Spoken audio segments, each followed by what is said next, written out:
temporarily. They said that in this event, the EU would use its best endeavours to negotiate and conclude expeditiously a subsequent agreement that would replace the backstop. And they gave a new assurance in relation to the future partnership with the UK to make it even less likely that the backstop would ever be needed, by stating that the EU stands ready to embark on preparations immediately after signature of the withdrawal agreement to ensure that negotiations can start as soon as possible after the UK's withdrawal.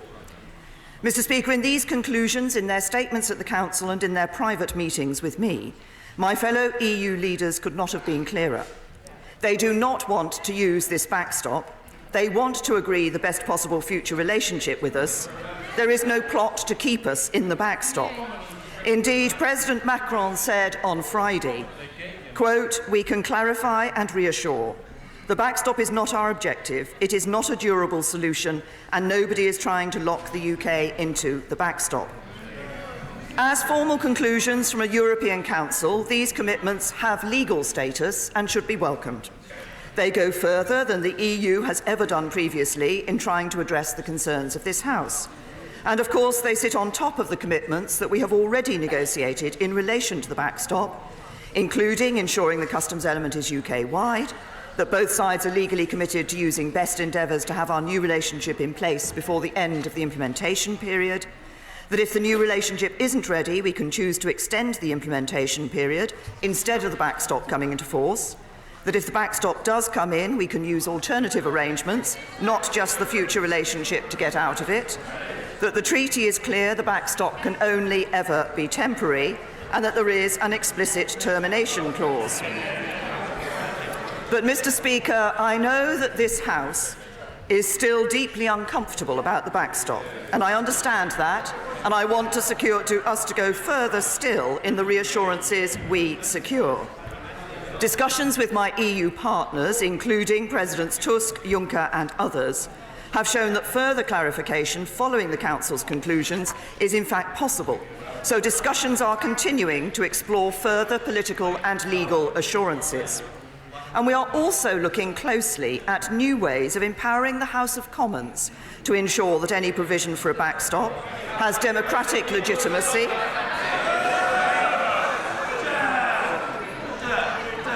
This is very irregular. The statement must be heard. There will be a full opportunity for exchanges, but the statement by the Prime Minister must be heard, and heard with courtesy. The Prime Minister. For empowering the House of Commons to ensure that any provision for a backstop has democratic legitimacy, and to enable the House to place its own obligations on the Government to ensure that the backstop cannot be in place indefinitely. But it is now only just over 14 weeks until the UK leaves the EU, and I know many members of this House are concerned that we need to take a decision soon. Am I right?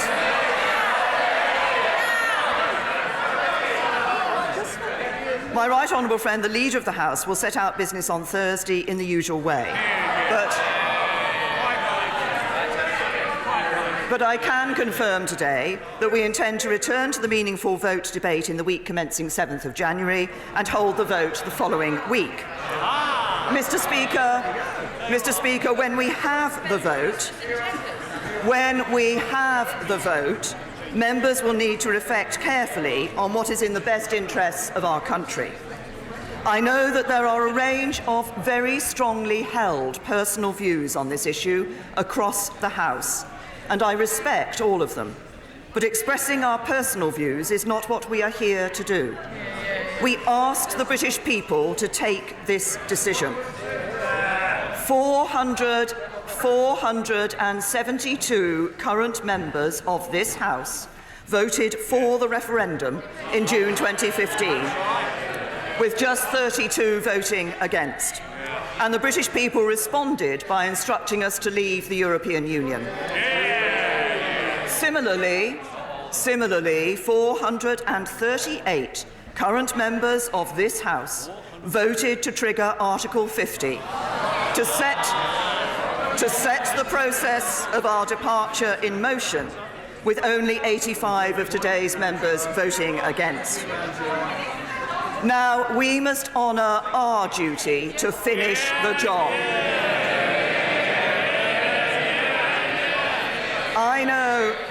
I know this is not everyone's perfect deal. It is a compromise. But if we let the perfect be the enemy of the good, then we risk leaving the EU with no deal. Of course, we have prepared for no deal.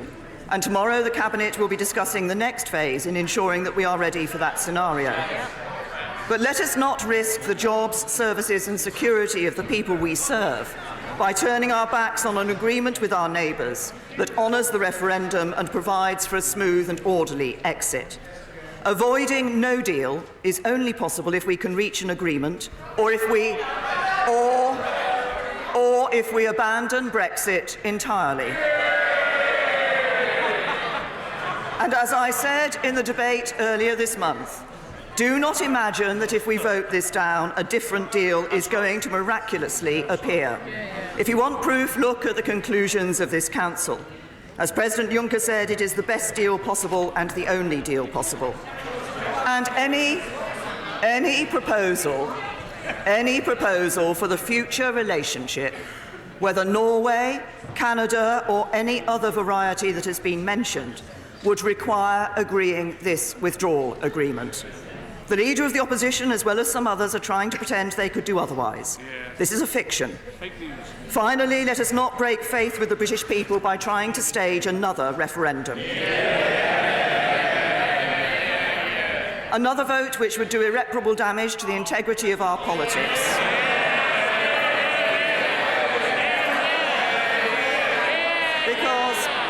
Because it... Order. There are many members of this House, including an illustrious chair of a select committee, who are heckling noisily and... Mr. Angus Brendan McNeill, you're a cheeky chappy, but we need much less of the cheek and more by way of courtesy in listening to the Prime Minister. The Prime Minister. Thank you. Another vote which would do irreparable damage to the integrity of our politics, because it would say to millions who trusted in democracy that our democracy does not deliver. Another vote which would likely leave us no further forward than the last. And another vote which would further divide our country at the very moment we should be working to unite it. And let us not follow the Leader of the Opposition in thinking about what gives him the best chance of forcing a general election. For at this critical moment in our history, we should be thinking not about our party's interests, but about the national interest.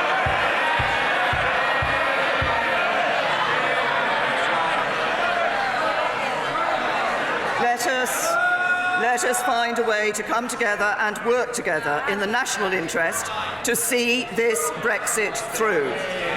Mr. Speaker, I will work tirelessly over these next few weeks to fulfil my responsibility as Prime Minister to find a way forwards. Over the last 2 weeks, I've met quite a number of colleagues, and I'm happy to continue to do so on this important issue, so we can fulfil our responsibilities to the British people. So together we can take back control of our borders, laws and money, while protecting the jobs, the security and the integrity of our precious United Kingdom. So together we can move on to finalising the future relationship with the European Union and the trade deals with the rest of the world that can fuel our prosperity for years to come. And so together we can get this Brexit done and shift the national focus to our domestic priorities, investing in our NHS, our schools and housing, tackling the injustices that so many still face, and building a country that truly works for everyone. For these are the ways in which together this House will best serve the interests of the British people, and I commend this statement to the House.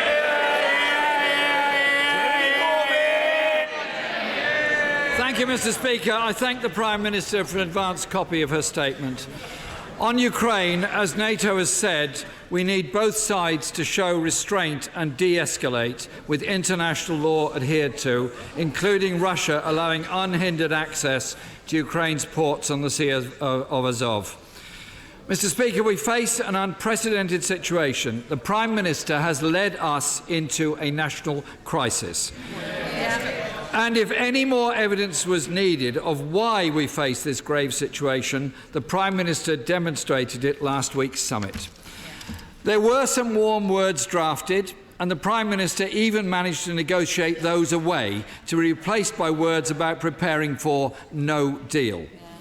Mr. Speaker, the Prime Minister boasted, "I had a robust discussion with President Juncker," but that cannot hide the cold reality that she achieved nothing.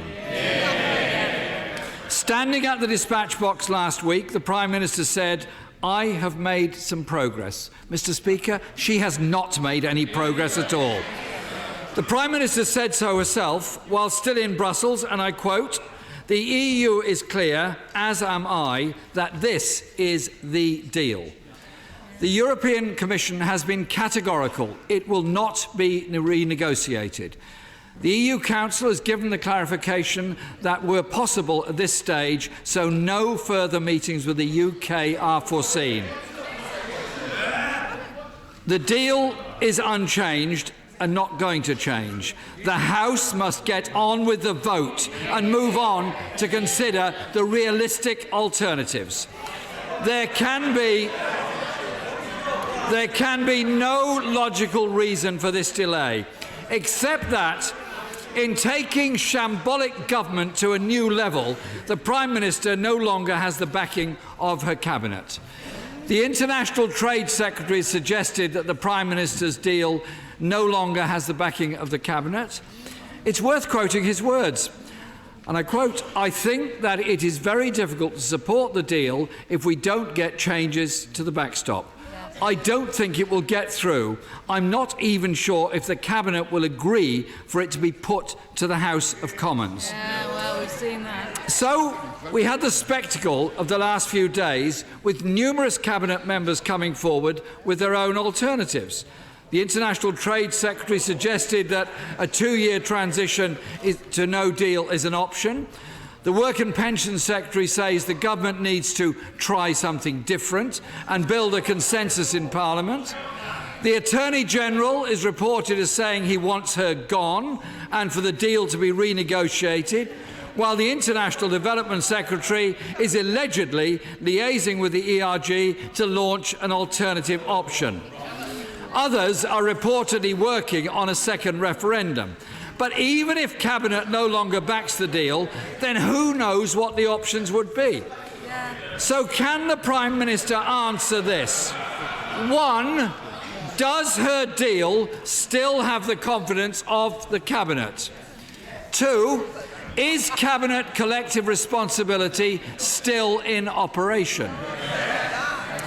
3, does it remain government policy to avoid a no-deal outcome? Mr. Speaker, an unacceptable deal is on the table. No amendment has been secured, renegotiations have been rebuffed, and not even mere assurances have been offered. And the Prime Minister's shoddy deal no longer even has the backing of the Cabinet. The Prime Minister ran away from putting her deal before Parliament because even her own Cabinet has doubts, and she herself admits Parliament won't back it. So we're left edging ever closer to the 29th of March deadline without a deal and without even an agreed plan in Cabinet to get a deal. The Prime Minister has cynically run down the clock, trying to manoeuvre Parliament into a choice between 2 unacceptable outcomes, her deal or no deal. The country, workers and businesses are increasingly anxious. Even yesterday, the CBI said uncertainty is throttling firms and threatening jobs, not in the future, but right now. The British Chamber of Commerce has said there is no time to waste. A responsible Prime Minister would, for the good of this country, have put this deal before the House this week.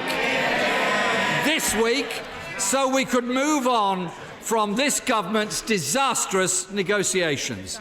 This, Mr. Speaker, is a constitutional crisis, and the Prime Minister is the architect of it. She's leading the most shambolic and chaotic government in modern British history. Even Cabinet no longer functions. A Prime Minister whose authority has been lost. A cabinet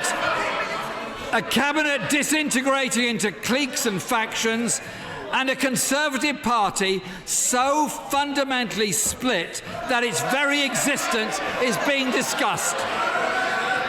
It is clear, Mr. Speaker, the Prime Minister has failed to renegotiate her deal, failed to get any meaningful reassurances.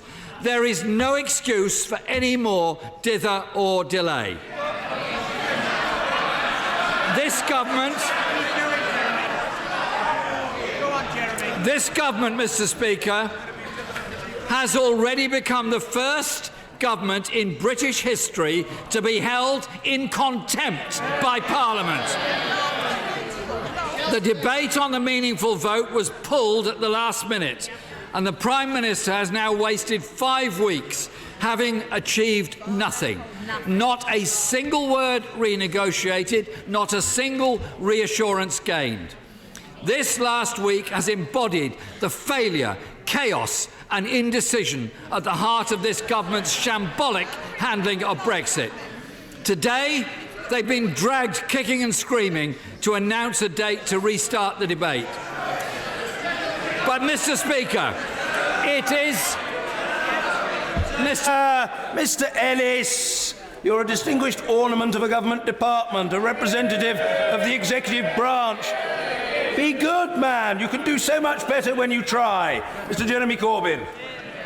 But, Mr. Speaker, it is disgraceful that a month has been wasted since we were due to vote on the 11th of December. There can be no further attempts to dodge the accountability of government to this Parliament, Mr. Speaker. Thank you. Mr. Speaker, the Right Honourable Gentleman asked me 3 questions during that response. Does the deal still have the confidence of the Cabinet? Yes. Does Cabinet collective responsibility still apply? Yes. Does the Cabinet want to avoid no deal? Yes, the Cabinet wants to ensure that we leave the European Union with a good deal, and that is this deal. The real indecision is the indecision at the heart of a Labour Party that has no plan and no alternative. And the national crisis is an opposition that is irresponsible, that puts his party interests first before the interests of the British people.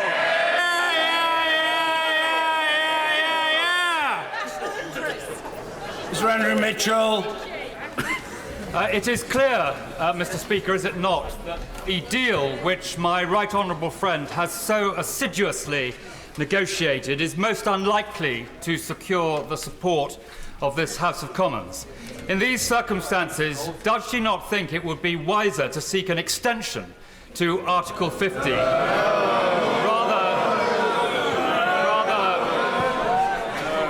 Not having the right honourable gentleman shouted down. I very gently say to a government whip, don't stand near the chair and shout at your colleagues. If you're going to do that, leave the chamber. We'll manage perfectly adequately without you. Mr. Andrew Mitchell. To seek an extension to Article 50 rather than to leave with no deal. Can I say to my right honourable friend that I don't think it's right to be seeking that extension of Article 50. I think what Parliament will be faced with is a decision to exercise its responsibility to deliver on the referendum vote, to deliver Brexit. I continue to believe that this is a good deal. Yes, we are seeking those further reassurances, but I continue to believe that we can leave with a good deal and that this is it. Mr. Ian Blackford. Thank you, Mr. Speaker. And I thank the Prime Minister for advance sight of her statement, but I have to ask, where is the leadership? The phrase which is often used, we thought the Prime Minister had reached rock bottom, but she's still digging. Mr. Speaker, we have 4 sitting days left in this place before the Christmas recess. We are then left with a narrow window when we return in January to find a way forward out of the government's Brexit timetable. It cannot be done. After 2 years of negotiation, the Prime Minister has designed a deal that she knows that she cannot deliver. It doesn't have the support of this House. Mr. Speaker, it is time to call time on this government. It is a laughingstock. Companies and their workers do not know if we're going to be crashing out of the European Union in 3 months' time. We've just over 100 days. 100 days to prepare for the risk of a no deal that most sensible folk would reject as being unacceptable. The Prime Minister is playing a game of brinksmanship. The European Council President Donald Tusk was clear when he said, "I have no mandate to organise any further negotiations." What more does the Prime Minister need to hear to know that her deal is dead? This is embarrassing. The Prime Minister might be prepared to be embarrassed by the shambles, but the rest of us are not. Parliament needs to take control of this situation and seek to find a solution that prevents a risk to jobs and prosperity. It's the people of our countries that we are talking about. Today, Prime Minister tells us that there are no other options. That is not the case. Standing before Parliament ruling out another referendum on EU membership is an act of desperation from the Prime Minister. Knowing that she cannot get her own deal through this place, the Prime Minister wants to silence debate. Having taken away Parliament's voice, our rights to a meaningful vote, now the Prime Minister wants us to take the right of the people to vote away. Their democratic right to have their say. Their democratic right to change their mind. Mr. Speaker, I plead to the Prime Minister to put all options back on the table. Stop operating in isolation. Reach out and speak with the opposition parties. We all have a responsibility to protect our citizens.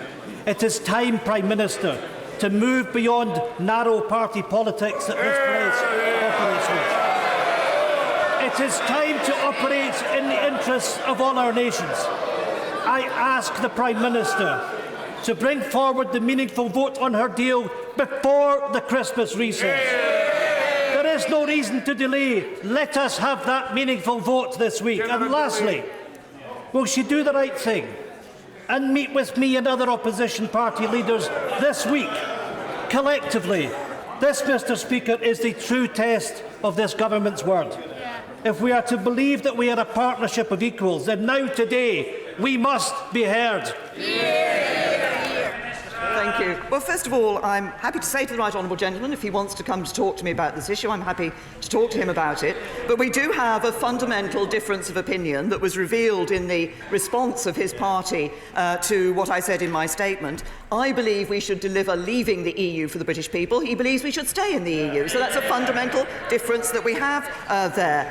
He talks about putting jobs and prosperity first. This deal does just that, but it delivers on the referendum while protecting jobs and prosperity. He says he doesn't want to leave with no deal. Well, the only way to ensure that you leave without having no deal is to support a deal. And can I just remind the right honourable gentleman gently that 56% of Scots voted for pro-Brexit parties. Dame Cheryl Gillan.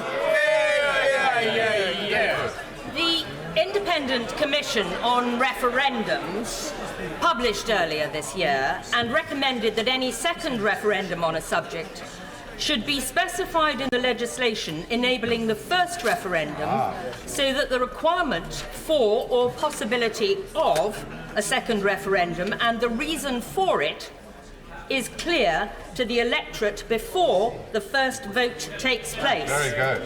Would the Prime Minister agree that no such provision was made and that calling for a second referendum at this stage is merely a ruse to try and reverse the result and is not in the nation's Thank you, Mr. Speaker. Can I say to my right honourable friend that I'm grateful to her for pointing that out to the House. Of course, it is absolutely the case that there was no suggestion when the referendum was put to the people in 2016 that there might be a second referendum. People were told, they were led to believe that their vote would be delivered by the government of the time subsequently, and that's what I believe it is certainly in our interests as a government to do, to deliver on that vote and leave the European Union. Sir Vincent Cable. The Prime Minister may be aware that the bookmakers has been offering 66-1 against her deal passing Parliament, but even money on a referendum and even money on her then winning it. Could it be that the cabinet ministers who were known for preparing for a referendum are not being disloyal to her, but simply better at maths? Yes.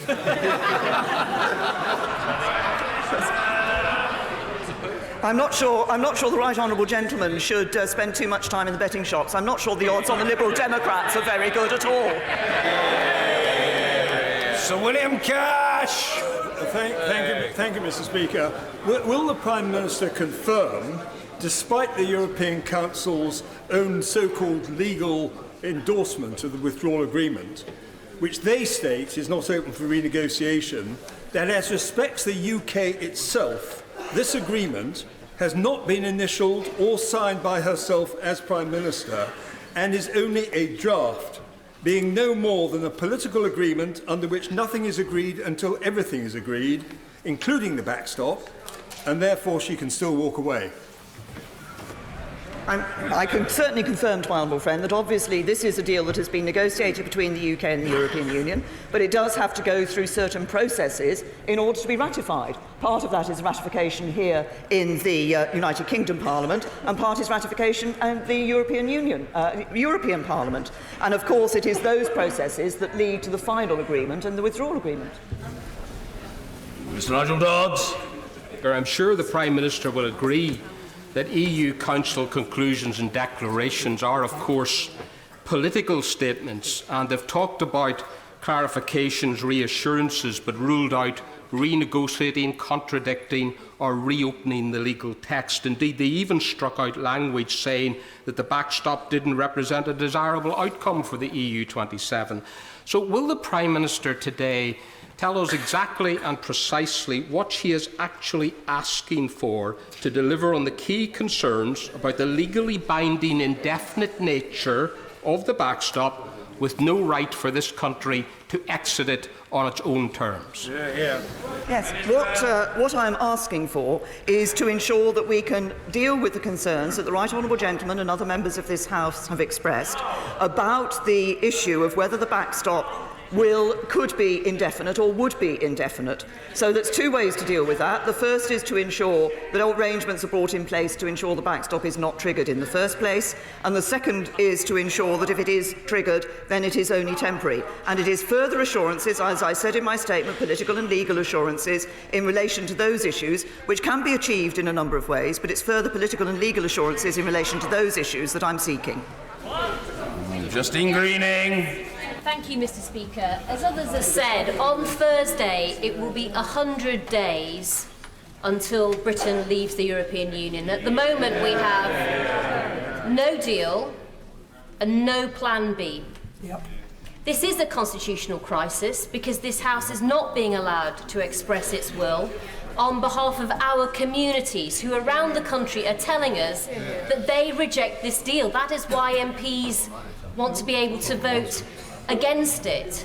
So can I say to the Prime Minister that it's pointless criticising other members in this House who are coming up with other solutions, whether a second referendum, whether Canada, whether Norway. We are, as a Parliament, trying to find a solution through the political cul-de-sac and mess that we now find this country in. It was clear back in the summer that the Prime Minister's deal was not going to succeed. Yes. She now isn't just listening, she's not allowing debate. This is totally unacceptable, and will she agree to bring her vote before this House before Christmas so that she can reflect on the outcome over the Christmas break and then leave us? Well said.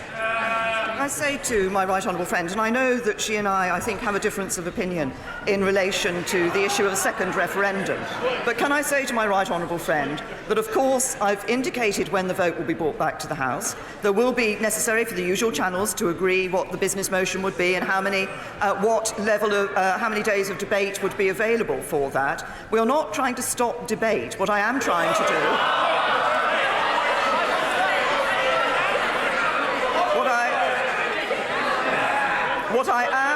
What I am doing is recognising and reflecting to the European Union the concerns expressed here in this House and seeking ways in which we can ensure that members of this House have sufficient confidence that those particular concerns have been addressed. Mr. Hilary Benn. Thank you very much indeed, Mr. Speaker. The Prime Minister went to the European Council seeking legal assurances and returned with none. And the next Council meeting scheduled is in the 3rd week of March. Now that Cabinet Ministers are openly speculating about what should happen when her deal is defeated, can she tell the House what purpose it serves to continue to pretend that we might leave the European Union without an agreement when she knows better than anyone else how damaging and disastrous it would be, and when she told the House just now that it would risk the jobs, services and security of the people? I'll say to the right honourable gentleman that I've responded on this point previously. This House has a responsibility, and it will have a responsibility to come to a decision on this matter and to determine whether to leave the European Union with a deal or to leave without a deal. Or there will be those in this House who will try to ensure that actually we stay in the European Union. I think that would be wrong. I think we should be leaving the European Union because that's what people voted for in the biggest exercise of democracy in our history. And I believe that we should be leaving with a good deal, and this is it. Why keep carrying their lines? Mr. Dominic Raab. The final steps of contingency planning for departure on WTO terms are essential in case EU intransigence continues. Can the Prime Minister confirm that all of those necessary actions are now being taken to see us through any short-term disruption, including action to prepare for extra checks at the border, diversion of flow to friendlier ports, liberalisation of tariff schedules and cutting taxes for businesses? I say to my right honourable friend, he's trying to tempt me into some budgetary decisions there, which, as he will know, would not be appropriate at this dispatch box. But what I would say to him is that we are making the plans for the contingency arrangements for no deal. As I said in my statement, the Cabinet will be meeting tomorrow to discuss what further steps need to be taken. We have already stepped up those preparations, as my right honourable friend indeed was responsible for himself when he was the Brexit Secretary of State. But further stepping up of those no deal preparations has gone on to address exactly the sorts of issues that he's looking at, such as the flow of traffic into different ports here in the UK, to ease the disruption. Disruption will take place in no deal in the short term. We want to take every step that we can to mitigate that. Vic Cooper. The Prime Minister ruled out a customs union, the Prime Minister ruled out Norway, ruled out Canada, ruled out parliamentary votes on her objectives, ruled out parliamentary votes on the options, is ruling out now extending Article 50, and yet everyone knows she does not have support for her plan, and she has no assurances from the EU that she asked for. If she carries on like this, she's the one that will take us over a no-deal cliff edge. This Christmas, businesses and departments across the country are going to be spending billions of pounds now preparing for no deal. Doesn't she have a duty and a responsibility to them to rule out no deal, to say she will extend Article 50 and have a proper discussion in Parliament to work out the way forward? I say to the right honourable lady, first of all, she says that we ruled out certain things. Actually, the British people, in the vote that took place in 2016, the majority voted to leave the European Union, and one of the key issues in that was bringing an end to free movement, which some of those suggestions that she has as alternatives would not allow to happen. So actually, we're trying to reflect the views that took place during that vote. And the decision as to whether we go forward with the deal or not will be one that this Parliament will take. Sir Nicholas Soames. Thank you, Mr. Speaker. While my right honourable friend continues to negotiate changes to the backstop, would she agree with me that if those efforts were unfortunately to fail, and if we are to avoid leaving without a deal, which we must at all costs avoid, it must now be critical, will she not agree, that we build a consensus in this House and forge a compromise that delivers Brexit whilst protecting British jobs and interests? Well, I agree with my right honourable friend that the aim of everything that we are doing and the aim of what this House will do, I believe, should be to ensure that we deliver on that vote and do it in a way that protects jobs and prosperity for people up and down this country. That's exactly what we're working for, and I hope that every member of this House will consider that when it comes to looking at whether or not we should support this deal. I believe we should, because it does exactly what my right honourable friend has suggested. Liz Kendall.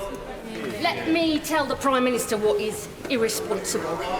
Delaying a vote on her agreement, not because she's going to get any changes to it, but because she wants to run down the clock and try and intimidate MPs into supporting it to avoid no deal. And isn't the reality that this isn't acting in the national interest, but in her personal interest? And neither her party nor the country will forgive her for it. Can I say to the Honourable Lady that what I believe would not have been right would be for me not to have listened to the concerns that were expressed in this House. I did listen to those concerns, and I am working and discussions are continuing with the European Union in relation to how we address those concerns, and then it will be for Parliament to decide. But that will be, at that point, Parliament, members of this House, will have a responsibility to determine whether or not the decision that they come to will be about whether or not to deliver on the vote of the referendum in a way that protects jobs and our security. Sir Michael Fallon. Given that the Prime Minister has listened and is still trying to improve the deal, would that deal not be more palatable if the timetable for starting on and agreeing the terms of future trade was as firm and as legally binding as the timetable for paying over all the billions? My right honourable friend makes a very important point. We have achieved, obviously, from the Council conclusions, there has been some further progress in relation to the EU's commitment to the starting the next stage of negotiations. But my honourable friend has raised an issue which is exactly one which I think it is important for us to continue to discuss with them about getting that absolute confirmation and certainty. He refers to legal certainty as to when those negotiations can start and when it is the determination of both parties to ensure those negotiations end. We want that trade deal in place, and I want it in place by the end of December 2020. Neil Gray. Thank you very much, Mr. Speaker. She said for 2 years that no deal is better than a bad deal. Of course, now we know why. We know why. Her deal is a disaster and will never pass this House. So as she desperately tries to let the clock tick down, will she publish her no-deal planning? I have been clear, and I remain clear, that no deal is better than a bad deal, but I believe this is a good deal. John Redwood. We now publish the tariff schedule for the UK for a WTO exit. Will that include zero tariffs on all components coming in for manufacture here to provide yet another great boost to Britain as a big manufacturing centre? Obviously, I say to my right honourable friend that these issues are ones that would have to be addressed in relation to a no-deal scenario.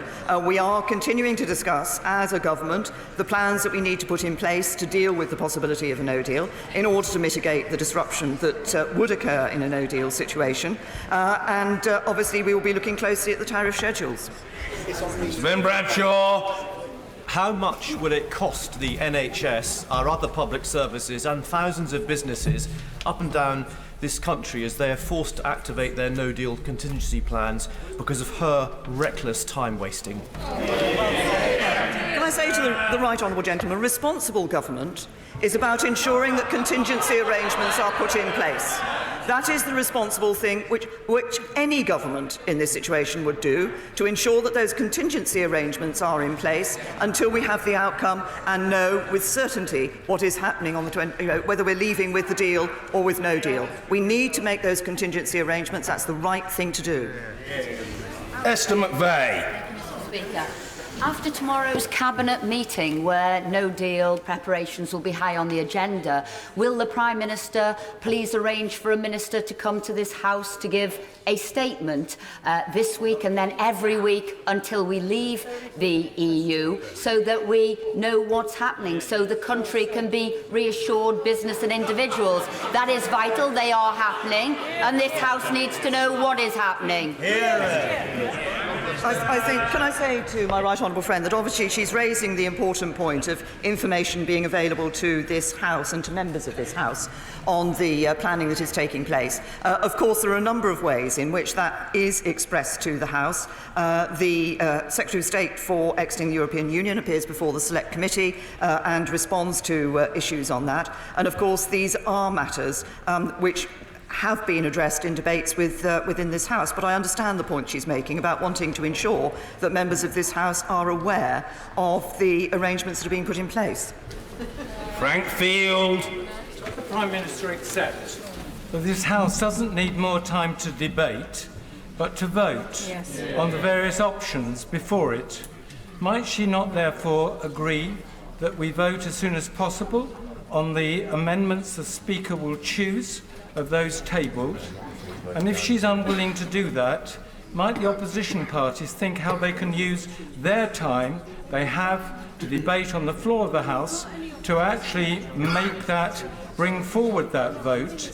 And if members actually agree with this line of action, might they sign the motion that's on the order paper in my name?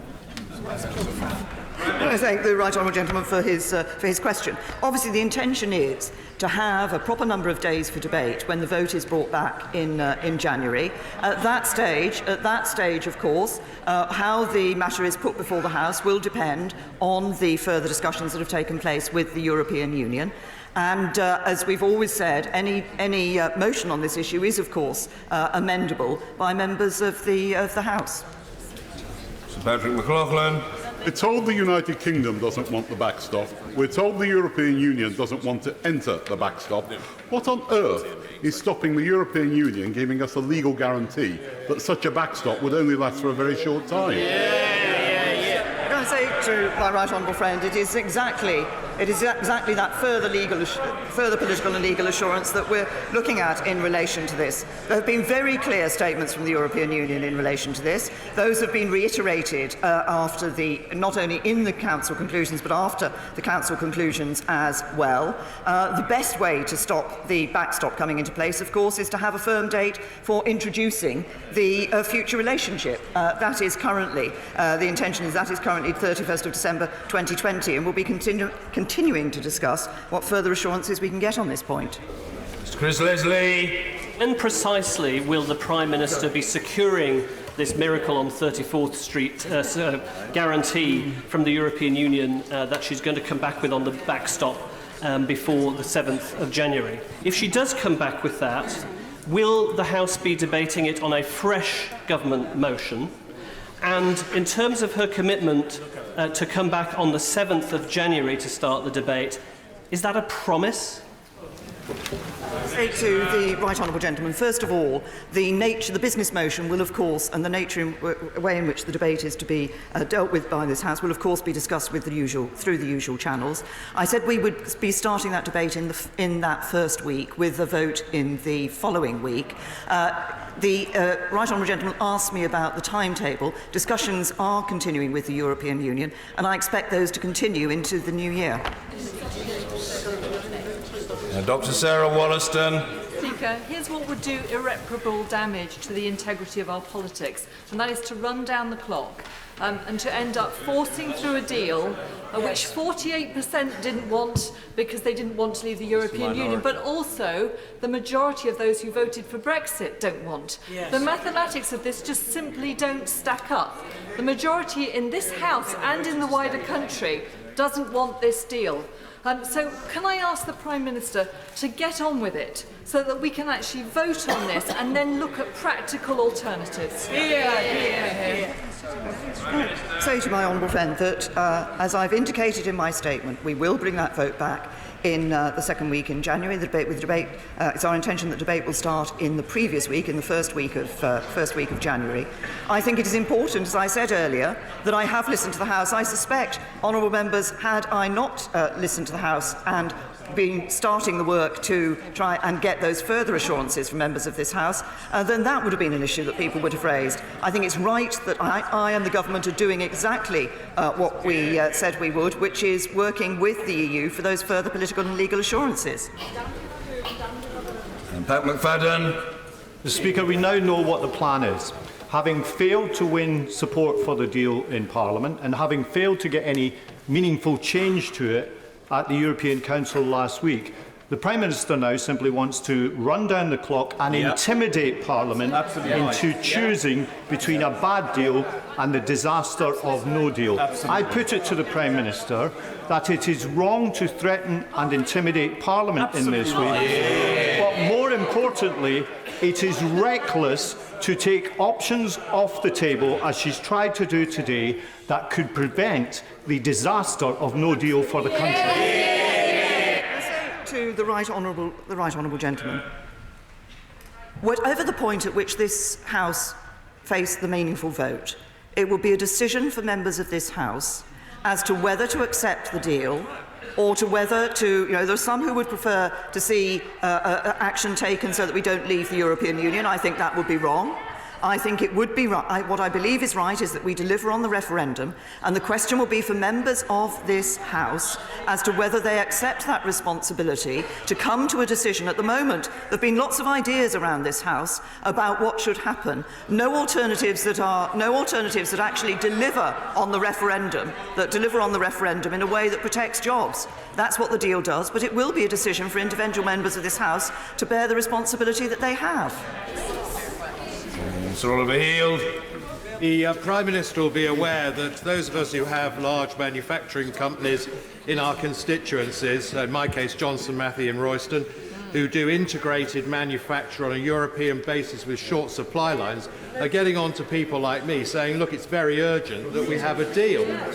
Now, when she's negotiating and discussing in Europe with people like Mr Juncker, does she have the feeling that there is that urgent need to get a deal and that they are prepared to listen to what she says and really put in a shift?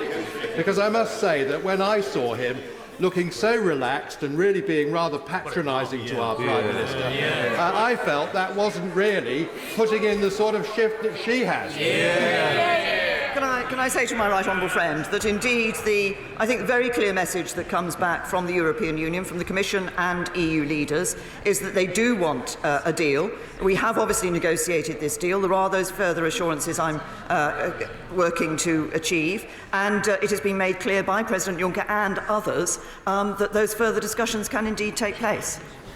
Liz Savile-Roberts. The Prime Minister knows that no better deal will be found in Europe, and that no majority will be found in Westminster. She also knows no deal is disastrous. She delayed a vote because she knew her deal would fail to get the support it needed. She can employ the same logic again. Will she confirm that she holds the power to seek an extension for Article 50? It is, of course. Well, first of all, the government does not. The government holds the power to seek an extension for Article 50. Any extension of Article 50 would have to be agreed with the European Union. But I have been clear. I have been clear that what I believe is the right course of action, having triggered Article 50, having undertaken the negotiations, is that we ensure we leave the European Union on the timetable that we've already set out. Nicky Morgan. Thank you very much indeed, Mr Speaker. The Prime Minister in her statement talked about empowering this House. But the trouble is that she is asking this House to accept a deferral for several weeks of the meaningful vote on the draft withdrawal agreement on the basis that further assurances can be agreed with the European Union. But there is nothing in what she has said today or what has been reported from the EU Council that those further assurances are likely to be given. And I say this as somebody who was going to vote for her draft agreement on the basis that she has set out that businesses need certainty and the country needs reassurance.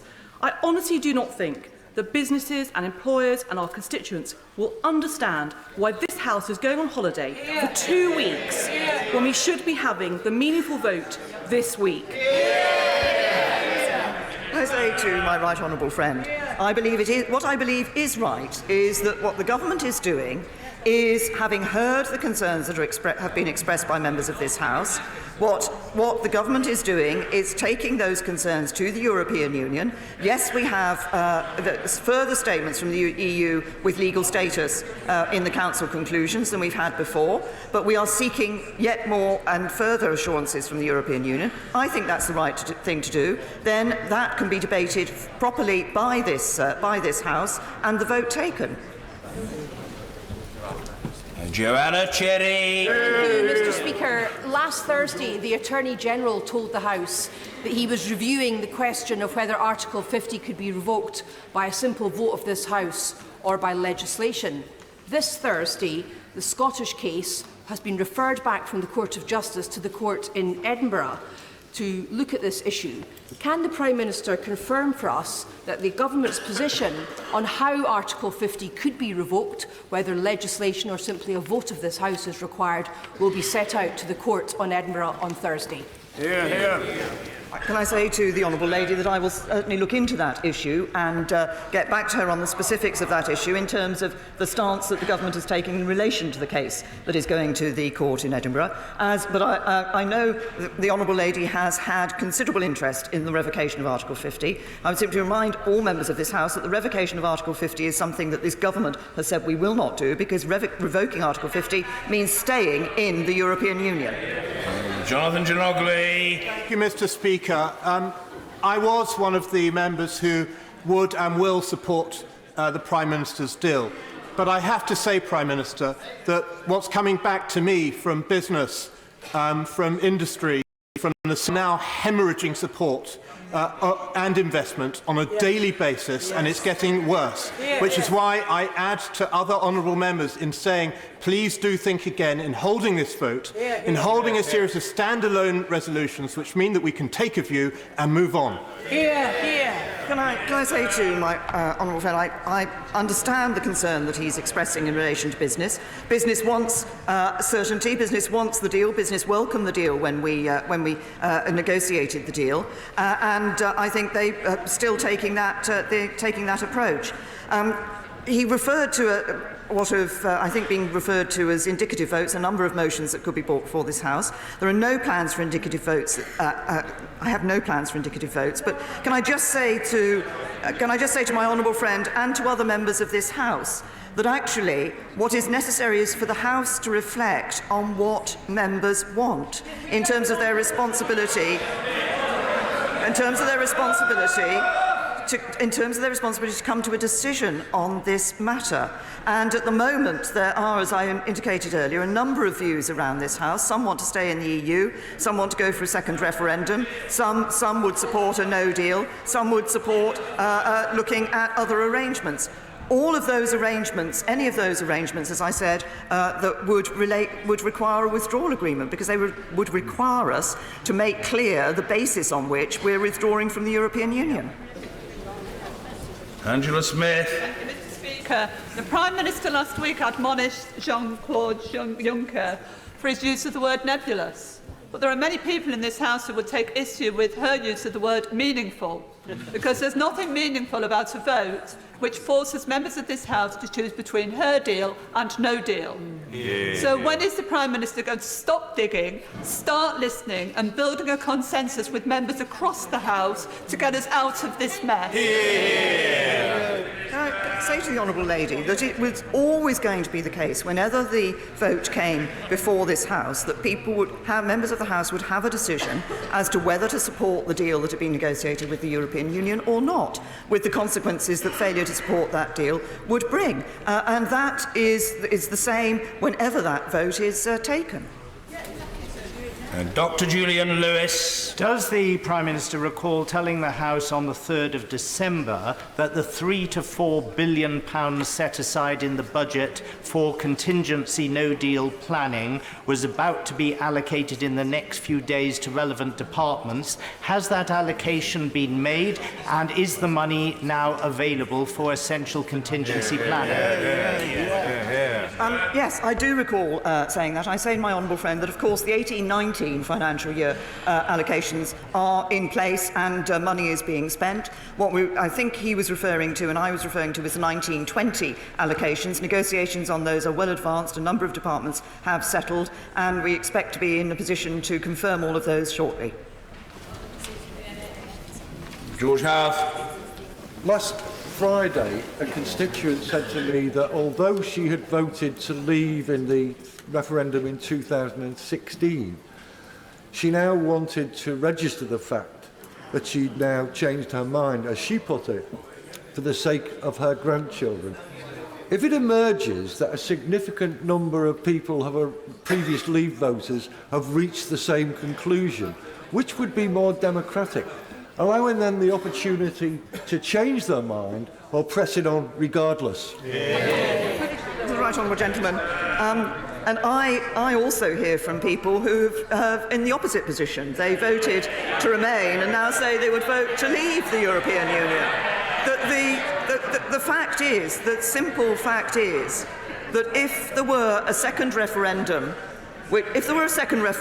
which came out with the same result, would those honourable members who wish people to be given the chance to think again continue to say that there should be a referendum? If it came out with a different result, I think there would be many people who would say, actually, how many referendums shall we have? How many referenda shall we have? We had the referendum, and I believe it's our duty to deliver on it. Anna Seabury. The problem is, Mr. Speaker, there is a consensus in the country. And that consensus is that this is one unholy mess.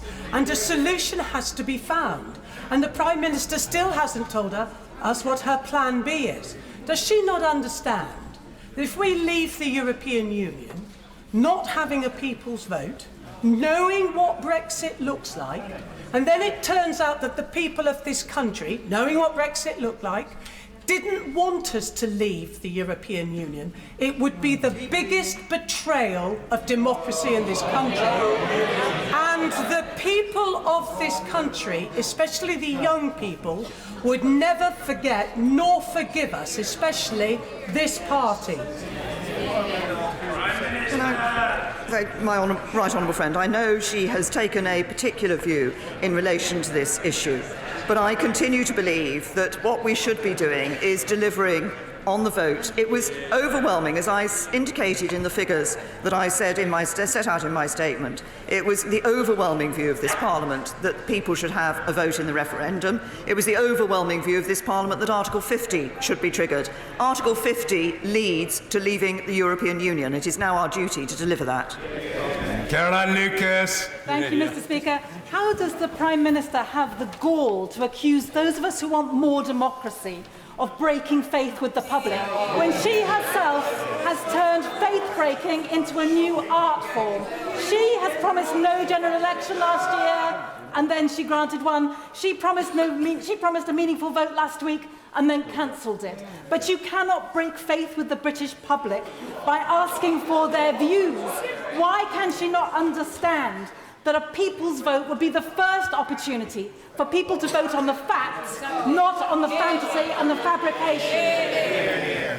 Can I just say to the honourable lady that there are many people up and down this country, 17.4 million people, I think, up and down this country, who would say that if the vote that took place in 2016 was not honoured by this Parliament, that would be breaking faith. Sir Peter Bottomley.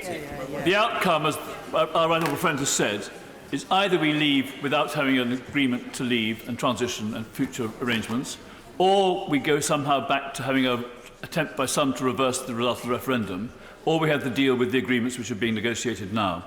It's quite clear from Freddie Sayre's article in the Times on Thursday, saying that 7 people out of 8 in the country, and I suspect here as well, would prefer to have the deal with the agreements in preference either to dropping out without a deal or going back to have another referendum. So I could say to the Prime Minister, I think most people support her, and we should too. Can I thank my right honourable friend? And that actually reflects the comments that I'm given up and around the country when people say to me and write to me and indicate they want us to get on with it, to deliver, and then enable us, as a government, as a parliament, to get on with addressing the domestic issues that matter to them day to day. Chukaramuna. Mr. Speaker, let us be clear. It is the long list of broken promises of Leave campaigners she appointed to her government which has done irreparable damage to the integrity of our politics. Now, she has been here given 3 statements, and on each occasion this House is clear it will not vote for her plan, but she continues to refuse to listen. Can I ask her a very specific question? If we get to the March EU Council and there's no consensus in this House on a route forward, will she now commit, and she said no deal is not something she would countenance, will she now commit at that March 2019 Council to request an extension to Article 50 to stop no deal from happening?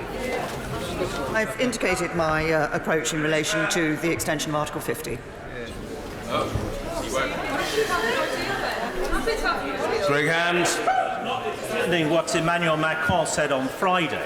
Recent comments from the Commission have been rather more hostile and anything but nebulous. Martin Zellmeyer is reported to have told officials, quote, losing Northern Ireland is the price of Brexit. Sabine Vaillant briefed EU ambassadors on the deal that the UK must align their rules, but the EU will retain all the controls. And at the weekend, a further EU official is reported in the Times to have said, to use a Christmas theme, we want all parties and factions in the British Parliament to feel the bleak midwinter. Does this sound, to my right honourable friend, like people negotiating in good faith? Can I say to my right honourable friend, I've always been clear throughout this that these have been tough negotiations, but we have held our side and achieved a deal that actually delivers on the vote of the British people, delivers it in a way that protects jobs and security, and I believe protects our prosperity for the future. Stephen Doughty. Thank you, Mr. Speaker. Is it not the truth that, well, the Prime Minister talks about democracy? She prevented the Cabinet having a vote, she's preventing Parliament having a vote, and she doesn't want the public to have a vote on this deal. So she wants to talk about democracy. She should think very, very carefully about that. But will she not admit that she is acting now in a completely reckless fashion with jobs, with business, with investment, and with our constituents' futures? Because on the 2nd of January, when the vast majority of people in this country will go back to work, this Parliament will not be sitting, the government will still be stalling for time, trying to come up with a magic solution, and people will simply be asking, what is going on? I have to say, he asked me a question in relation to what I was doing, and I have to say my answer to that question is no. Sir Edward Lee. We've had our people's vote in Lincolnshire, and they are people, by the way. Yes. May I express an unfashionably supportive view of the Prime Minister today? I think, actually, that this matter is resolvable, and many of us who have been sceptical about the deal so far could be persuaded to vote for it if there was a legally binding protocol saying that, as is normal with international treaties, if a temporary arrangement ceases to be temporary, then either side can unilaterally withdraw. And in any event, under international law, we would have the right to abrogate those parts of the treaty if they prove not to be temporary. So I say to the Prime Minister, keep calm and carry on. I thank my right honourable friend for his comments, and also reflect the fact that I think he has himself, in the amendment that he put down to the motion, reflected the view that he has just expressed. And there are many ways in which we can achieve what everybody, I think, who is concerned about the backstop wants, which is to make sure that if it is used, it is only temporary. I want to try to make sure it's not used at all. Mr. Barry Sherman. Is the Prime Minister aware that many people in our country feel that they were conned over the last referendum by a combination of fraudsters, cheats, foreign money, and dissembling about the real truth of the challenges our country has faced? Yes. Could you also know that many of us feel it is tragic to see her so isolated from her party, from this Parliament, and the people in the country? Will she change her mind, as I have done, and go for a people's vote and a people's choice on the facts, not on the theory? No, I've already made my views clear. I mentioned it in the statement in relation to the concept of a second referendum. I think we should be delivering on the referendum that took place in 2016. Sir Hugo Swire. Speaker, my right honourable friend has said she's going to be stepping up work to mitigate any disruption in the event of a no deal, and the Cabinet will be discussing that tomorrow. Given the fact there are just over 100 days to go, we have the Christmas and the New Year break. Can she inform this House and the watching country how many meetings of COBRA there will be, how many she will chair, and whether there will be meetings throughout the Christmas and New Year break of Cabinet Ministers and COBRA to plan for this? Can I say to my honourable friend, there have already been fortnightly meetings taking place. That will move to a more regular rhythm in January as we continue to step up the preparations for no deal. Mr. Speaker, can I welcome the Prime Minister ruling out a second referendum when we haven't actually implemented the first? And can I also congratulate her that she didn't get her hair ruffled by President Juncker the way he seems to do to everybody? But can I just ask her, has she had a word with her Chancellor of the Exchequer, who really, when he called people who voted leave, 17.4 million people, he implied they were extremists? Have you had a word with him to make sure that he is not going to take that attitude to decent people across the country? Everybody in this government recognises that people went out. This Parliament gave people the decision whether or not to leave. People went out, and 17.4 million people chose that we should leave the European Union. They did so for a variety of reasons. Ending free movement was for many of them, but just also for many of them, I think that concept of wanting a United Kingdom able to stand independent in the world, make those trade deals around the rest of the world, but free of the bureaucracy of Brussels, was another reason why people wanted to do that. They did that with their hearts and with their heads and with the best of intentions, and it's our job to actually deliver on the vote that they gave. Jacob Rees-Mogg. By your leave, Mr. Speaker, may I congratulate the Prime Minister on winning the confidence of the Conservatives in this House last week, and assure her that she therefore commands my confidence too. On the issue of the second referendum, better known as the loser's vote, I support the Prime Minister's opposition to this, not only because it is undemocratic and would be divisive, but also because it would be very hard to deny a second referendum in Scotland if we had a second referendum on membership of the European Union. Can I say my honourable friend, I think, makes a good point. We have a record over the years on a number of referendums. We have accepted the decisions that people have taken. We have not gone back to them with a second referendum, and I think he's absolutely right, and may I thank him for his remarks at the beginning of his question. Luciana Berger. Thank you, Mr. Speaker. We've been told there's going to be a 34-day delay from when we were supposed to have the meaningful vote last Tuesday until the new date now on the 14th of January. There's clearly not going to be any substantive changes to the withdrawal agreement. We all know what the outcome of that vote will be, and it's irresponsible for the Prime Minister to prolong this uncertainty while not ruling out a no-deal Brexit. Further to the question from my honourable friend from Exeter, can I ask her again, what is the cost to our country of pressing the button on the no-deal contingency plans, which we know many businesses and public services across the country, including our NHS, now have to trigger before Christmas? I say to the honourable lady the same answer that I gave to her right honourable friend, the member for Exeter, which is that these are plans that it is sensible for government to make as contingency arrangements in the circumstances that we have. If the honourable lady and other members of this House wish to ensure that we don't leave the European Union without a deal, then the only way to do that is to support a deal.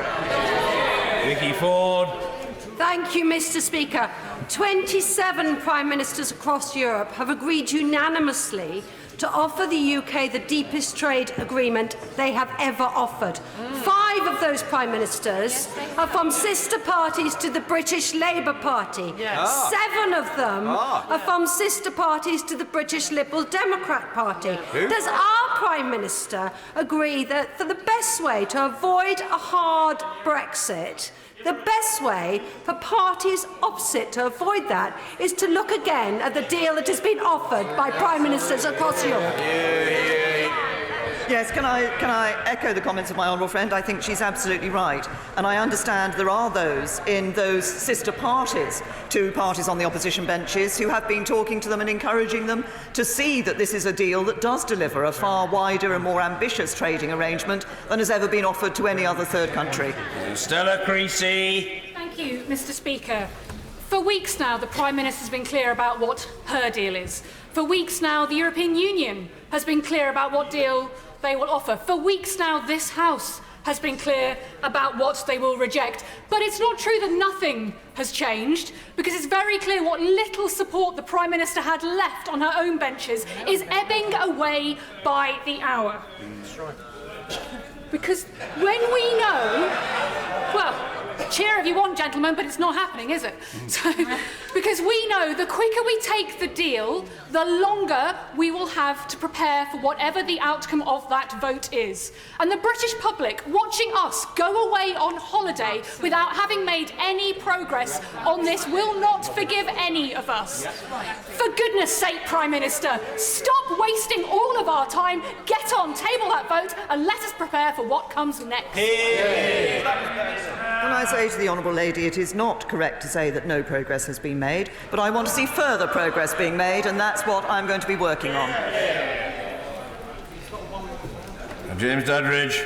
Mr. Speaker, the draft withdrawal agreement's 585 pages long, and whilst I appreciate, I don't necessarily agree with the case for not producing the full plan for a managed no-deal Brexit, if the withdrawal agreement does fail in this House, how quick will it be to that full no-deal preparation being published after the withdrawal agreement is rejected?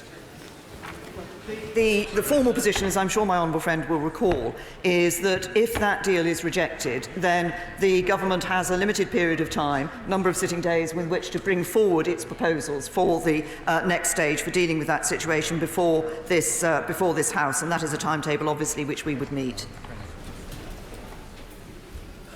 Peter Kyle. Thank you, Mr. Speaker. Of all of this lengthy statement that the Prime Minister made today, it was interesting that the one passage she leaked to the press yesterday was her antagonism towards the idea of a people's vote. It is entirely consistent with her approach to this from the start, where she took this House to the Supreme Court to stop us having a say at the beginning, withdrew the vote last week at the end. Can I just beg the Prime Minister that in the next few weeks, if she is going to pause and stop and prevaricate, can she use that time to start listening, engaging to people in this House and to the anxieties that are felt out there in the public? For the very first time, can she engage and listen? The honourable gentleman, I've made the point about listening to the House. That's why that further discussions are taking place. But as I said in my statement, I am happy, of course, to speak with people in this House. I've been speaking with quite a few of my colleagues over the last couple of weeks, and I'm happy to continue to speak with colleagues about how we can ensure that we do deliver for the vote, that we deliver and that we deliver a good Brexit. Sir Desmond Swain. Shouldn't her recent experiences at the Council serve as a powerful corrective to any illusion anyone could have that we could have remained members of it? Well, my right honourable friend, I think, makes an interesting point, and I suspect that what he saw actually fed into the concerns that many of those 17.4 million people had when they voted to leave. Mrs. Helen Goodman. Speaker. This afternoon, on a cross-party basis, 60 members of Parliament have written to the Prime Minister asking her to rule out no deal. She knows the costs. What possible reason can she have for not doing it now? The only way to rule out no deal is to agree a deal. Nick Herbert. Thank you, Mr. Speaker. The Prime Minister is surely right to seek further assurances on the backstop, which, after all, is what many Right Honourable and Honourable members on both sides of this House asked her to do. Is it not the case that most Honourable members who are supporting now, having voted in most cases to trigger Article 50, but nevertheless they are supporting now a second referendum, are doing so working on the heroic assumption that Remain is likely to win? Have they stopped for 1 second to consider the possibility that Leave might win, or worst of all, that we would have another very narrow result that would give uncertainty to this country for months and years ahead? My right honourable friend makes a very important point about the uncertainty that would come to this country. I believe a second referendum would be, as I've said before, I've described it as divisive. It wouldn't necessarily be decisive, but I do think that many people who assume that it would come with a Remain decision actually underestimate the character of the British people, whose view, I think, for many people would be, we gave a very clear message, we wanted to leave, and we'll vote in even greater numbers to do so. Sammy Wilson. Does the Prime Minister not realise that the reason why the EU are clinging limpet-like to this agreement is that they know they have got concessions in this agreement which will enable them, when it comes to the future trade arrangements, to extract even more concessions from the UK government? And would she not be far better now to walk away with £39 billion in her pocket, her hands free, and able to do the kind of work which any government should want to do to make this country prosperous? Can I say to the honourable gentleman that, of course, what has been made clear to the government is that it isn't the case that in all circumstances, in a no-deal circumstance, we would not have any financial liabilities. There would be some financial liabilities for this government. Of course, the £39 billion is the negotiated settlement in relation to this withdrawal agreement, but there would be financial liabilities even in a no-deal situation. Heidi Allen. Thank you very much, Mr. Speaker. It's actually not just the backstop that worries colleagues, myself included. For me, actually it's the lack of legal certainty over what our future trade deals might look like. Because that political declaration is not legally binding. So any one of the EU country leaders, including our own, should we have a different leader, could rip it up, and we could be spiralling to a no-deal Brexit at any time. The Prime Minister has said it's not about our views. I agree with her. And that's why she's appealed to the country directly with her deal. It's why I must represent my constituents. But if she really believes in the views of constituents being the most important thing, then surely the right thing to do, dare I say the democratic thing to do, is to be honest and grown up and display proper engagement with people, and that means checking with them that they are content with her deal. I say to my honourable friend, I think the arguments she puts about listening to people can equally be put about listening to people in relation to the first referendum that was held on 2016. Can I also say to my honourable friend, though, that she raises an important point about the nature of the political declaration, and that concern is another issue which I have been raising with the European Union, because I want to ensure that honourable and right honourable members of this House are able to have full confidence in that future trade agreement. Angus Brendan McNeill. Thankfully, Mr. Speaker, thankfully. She made a deal with the EU about Ireland. So aren't they quite right to keep her in a cage of her own making to make sure the UK cannot backslide at its commitments? Because last week the EU 27 will have noticed the sleeked way her government changed the laws, moved the goalposts when dealing with Scotland in the Supreme Court.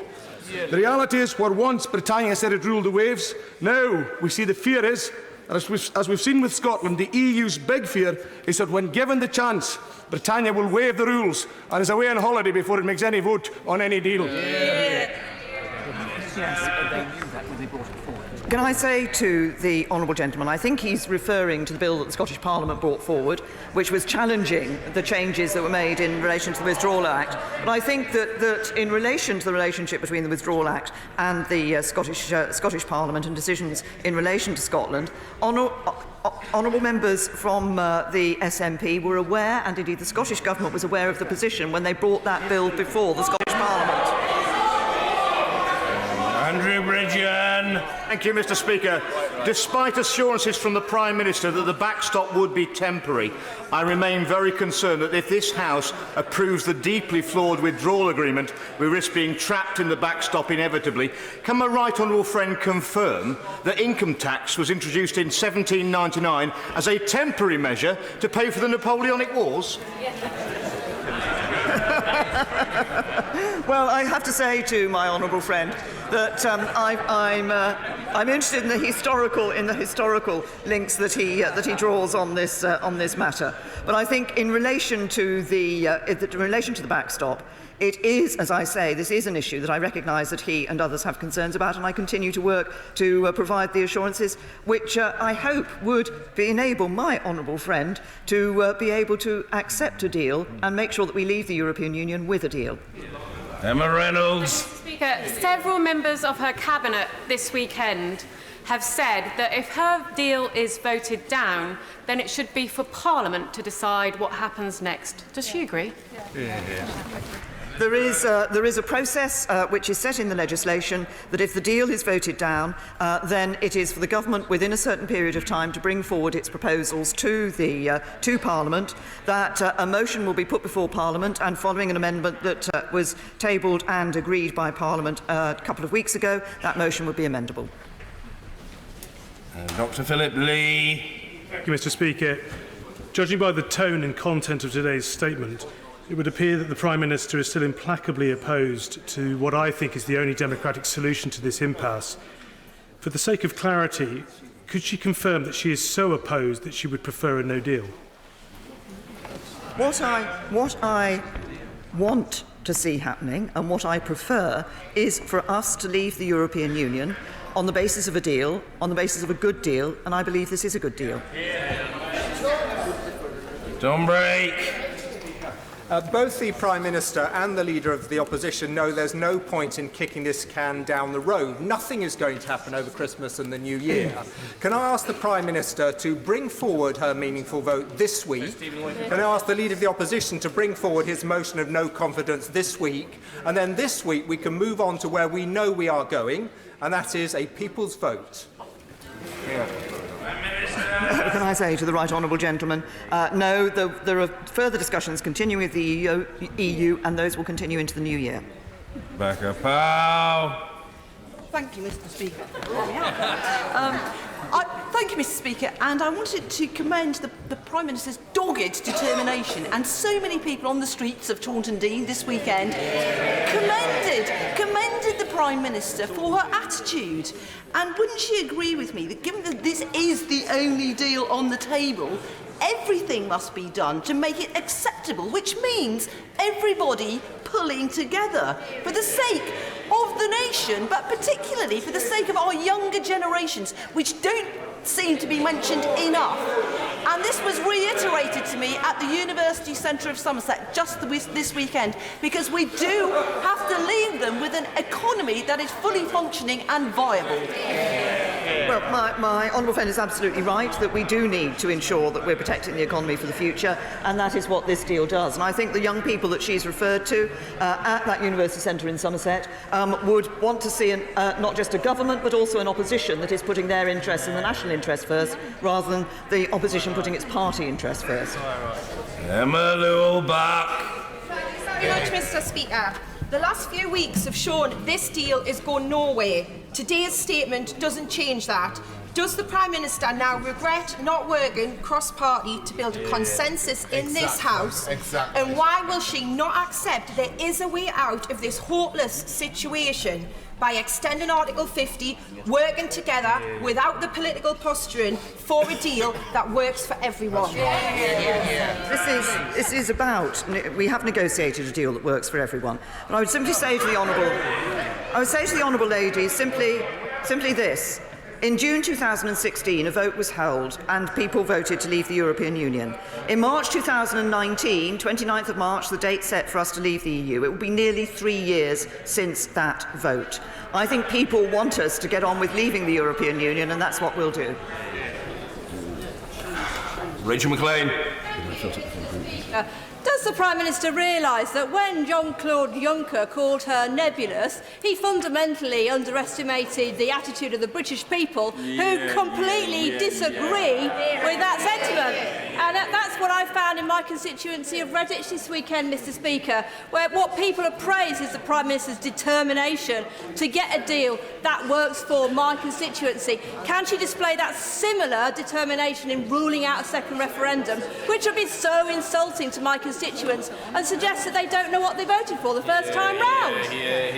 Well, I think my honourable friend makes a very important point, that those who, many of those who advocate a second referendum are many people who voted to leave in the referendum in 2016 would say exactly that. They knew what they were voting for. They voted for what they believed was right for this country, and actually they want a government that delivers that.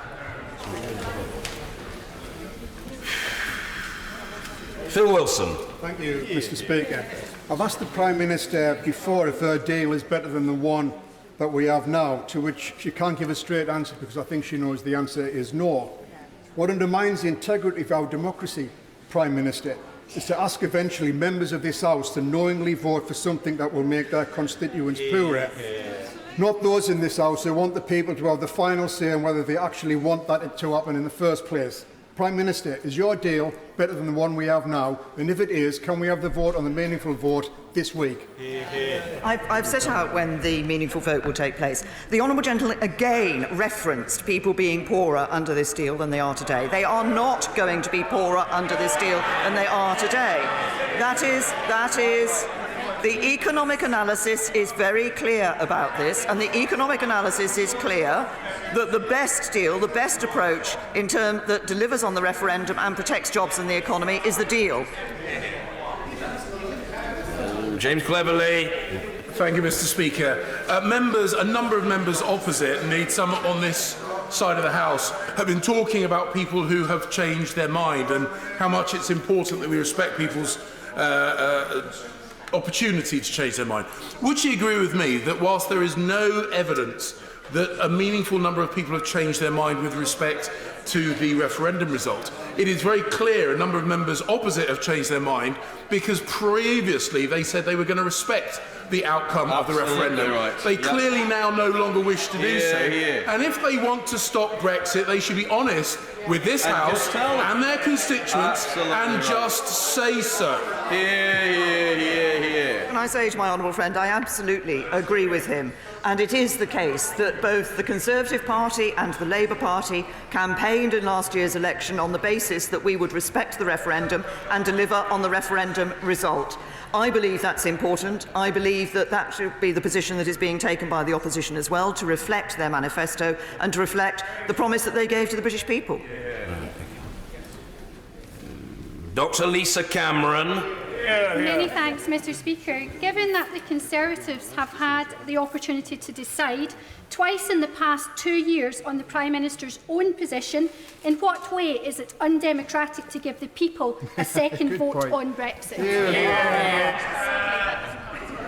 Well, can I say to the honourable lady that first of all, I think it is important that we recognise when we have a referendum in this country that we don't say to people this is a sort of, well, if it comes out with the result most people in Parliament want, then we'll accept it, and if not, we won't. Actually, we accept the results of referendums in this country, and I believe, given that the majority of members of this House stood last year on manifestos to respect the result of that referendum, we should do that. Crispin Blunt. Of World Trade Organization terms from the 29th of March, not even including the opportunity for tariff-free trade under Article 24 of the GATT, and the immediate opportunity to negotiate and conclude free trade agreements with both the EU and the rest of the world, hardly sounds like an outcome to be avoided at all costs, and certainly not a disaster. The extent of any disruption of the move to the WTO terms depends on the policies of our European Union partners. If it becomes clear on Wednesday their preparations appear to make transition more difficult, not easier, will she therefore make sure that the £39 billion we would otherwise pay to the EU, the first charge is on British businesses affected by their policies, And will she show the first flash of steel by making clear she is going to at least consider the £1.2 billion of sunk costs in the Galileo project might come into that consideration? I say to my right honourable friend that in the financial settlement, the work on the financial settlement that took place, that has led to the 34 to 39 billion, which is significantly less than the 100 billion that was being talked about at the European Union level at one stage, did of course take into account all the aspects of the United Kingdom's contributions that have been made into the European Union over the number of years of our membership. And it is as a result of the tough negotiations that the UK undertook that we have seen that sum of money being significantly less than the one that the European Union initially thought of. Catherine McKinnell. On Friday, I visited the Newcastle West End Food Bank to drop off a Christmas donation. They're now distributing about 11 tonnes of food a month to people in crisis, half of whom are children. Her own government's analysis shows that we will be worse off under every Brexit scenario, but particularly if we leave without an agreement. Her no-deal threat makes no sense. She won't give the details, she won't give the economic analysis of the costs, so will she just take that threat off the table and give the reassurance that this government, her government, will not let the poorest in society pay for this Brexit impasse? Can I say to the Honourable Lady, when looking at the negotiations of this deal, we wanted to ensure that we could protect jobs and that we would protect our prosperity for the future, and that's exactly what we have done. But I repeat what I have said to other honourable members. It's not possible simply to wish away a no deal without having an alternative to no deal. And that means either having a deal or not having Brexit at all. And I believe that delivering on Brexit is what we should be doing and what this House should be agreeing. Mr. Philip Davis. Speaker, can I urge the government to get off its knees in these negotiations? And will the Prime Minister remind the EU, this House, and perhaps even the Cabinet, that we are the United Kingdom and that we are perfectly capable of standing alone. We are not some kind of small third world backwater that is dependent on the benevolence of the European Union. The way that the EU have treated her in these negotiations is embarrassing for the Prime Minister and humiliating for the United Kingdom. Can I tell her that if she were to go along to the EU now and tell them in the face of their intransigence, she told them to get stuffed, the huge proportion of the British people would be absolutely right behind her. In this great battle between Parliament and the people, it's absolutely critical that the Prime Minister is on the side of the people. Well, can I say to my honourable friend that I believe that being on the side of the people is about ensuring that this government delivers on Brexit, and that's what we'll do. It's important, so just to let you know. Leila Moran. This weekend it was reported that former Prime Minister David Cameron has been taken on board to sort of backseat drive this process, given that he was the original architect of this mess. I have to say I was slightly concerned. May I ask the Prime Minister, what exactly is the former Prime Minister's role in this? When exactly was the last time she spoke to him? And what advice is he giving? He is not giving advice. The last time I spoke to him was when we actually agreed the withdrawal agreement, when I spoke to two former Prime Ministers as a matter of courtesy to indicate to them what had been negotiated with the European Union. Mr. Robert Halfon. Thank you, Mr. Speaker. I welcome the guarantees the Prime Minister has given today about having no second referendum of any kind. I also welcome her standing up to Mr. Juncker. Could I just say in plain words to the Prime Minister that if she went to the European Union and said you can stick the £39 billion of taxpayers' money where the sun don't shine unless we get legal movement on the backstop, she wouldn't be called Nebula, she'd be called the Iron Lady. Can I say to my honourable friend, Can I simply say to my honourable friend that I think, as I've said to other members of this House, it is important for us to remember that actually there would be, whatever the circumstances of our leaving the European Union, there would be some financial obligations for us. And as a country that does meet its legal obligations, I think it would be important for us to continue to do so. Chris Bryant.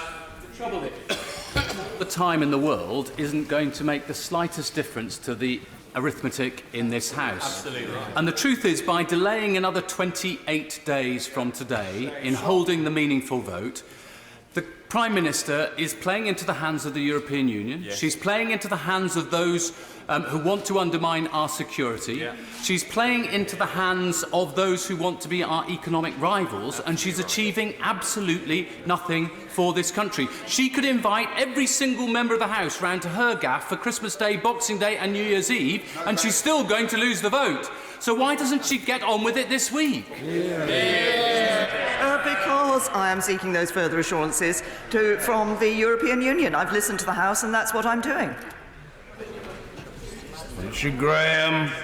Mr. Speaker, I very much hope that the Prime Minister can agree with the EU a legally binding annex to the withdrawal agreement on any intended use of the backstop, and I believe that could unite many members of this House.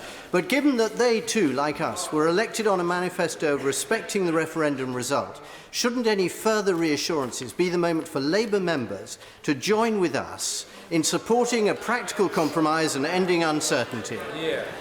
Look, I agree with my honourable friend that I think it is important that when it comes to the vote, that members from across this whole House put the interests of this country first, put the interests of delivering on the referendum and doing it in a way that does protect jobs and our security, which is exactly what I believe this deal does.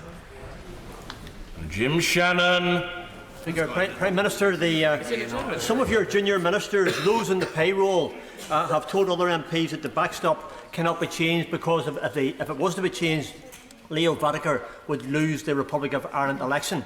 We do need to have good relations with the Republic of Ireland, but Prime Minister, you are the Prime Minister. I know that your responsibility is for the United Kingdom of Great Britain and Northern Ireland. So can the Prime Minister remind the members of her payroll team that Northern Ireland is part of the United Kingdom and that there is no onus on any member or junior minister to be a cheerleader for the Taoiseach? Yeah. Can I say to my honourable friend that the reasons why we have negotiated what we have, and the reasons why we, as a government, we are committed to Northern Ireland and to not having a hard border between Northern Ireland and Ireland, that's nothing to do with the views of the Taoiseach, it's nothing to do with the views of the Government of the Republic of Ireland, it's about the commitment that we believe we should be giving to the people of Northern Ireland. And Dr. Andrew Murison. The UK sensibly and pragmatically continues to apply the Union Customs Code after Brexit.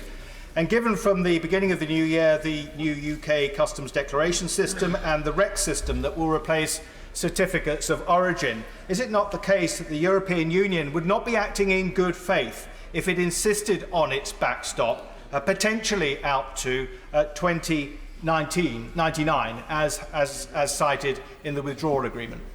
Quite right. Be very clear with my honourable friend that the backstop is, as we have said in the withdrawal agreement and has been further confirmed by the Council conclusions last week, is intended to be temporary. Of course, Article 50 does not allow for a permanent arrangement to be put in place, but it is the case, of course, that the existence of alternative arrangements which would enable us to deal with the issue of providing that there is no hard border between Northern Ireland and Ireland would ensure that the backstop need not be used, and if it was used, that it could be replaced, and could be replaced quickly by those arrangements. Catherine West. What advice does the Prime Minister have to my constituent who is currently stockpiling insulin, and does she believe that urgent measures need to be put in place for these vital sorts of provisions? The Department of Health, of course, are putting arrangements in place, making contingency arrangements for no deal. That is part of the preparations that are taking place, which it is entirely right for the government to do. Alberto Costa. Thank you, Mr. Speaker.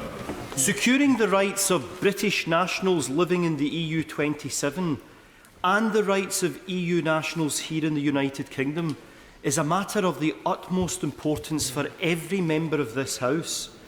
In the absence of any other alternative legal document, will the Prime Minister confirm only her deal absolutely guarantees in law the rights of our fellow Brits in the EU and EU nationals here? Yes, I'm very happy to give that confirmation to my honourable friend, and he's right to raise this as an issue. It was an issue at the early stage of the negotiations when many members of this House raised the question of citizens' rights.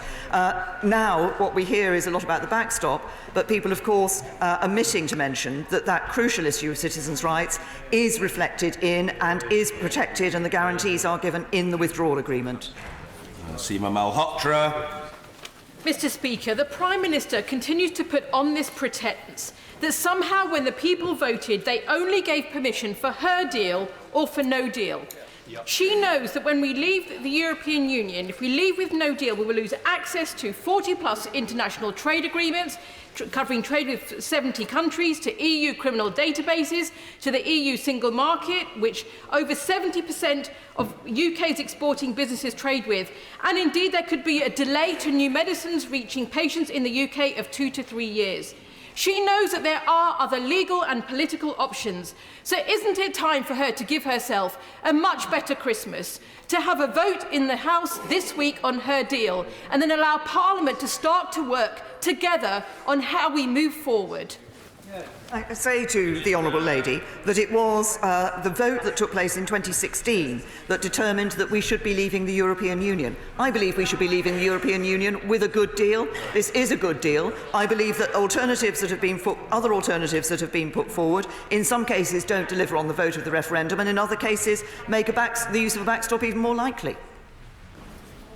Kevin Foster. Mr. Speaker, the Prime Minister will recall last week my question was around how we ensure that the backstop, it's clear, it cannot be forced, the UK cannot be kept in it indefinitely due to vetoes on extraneous issues.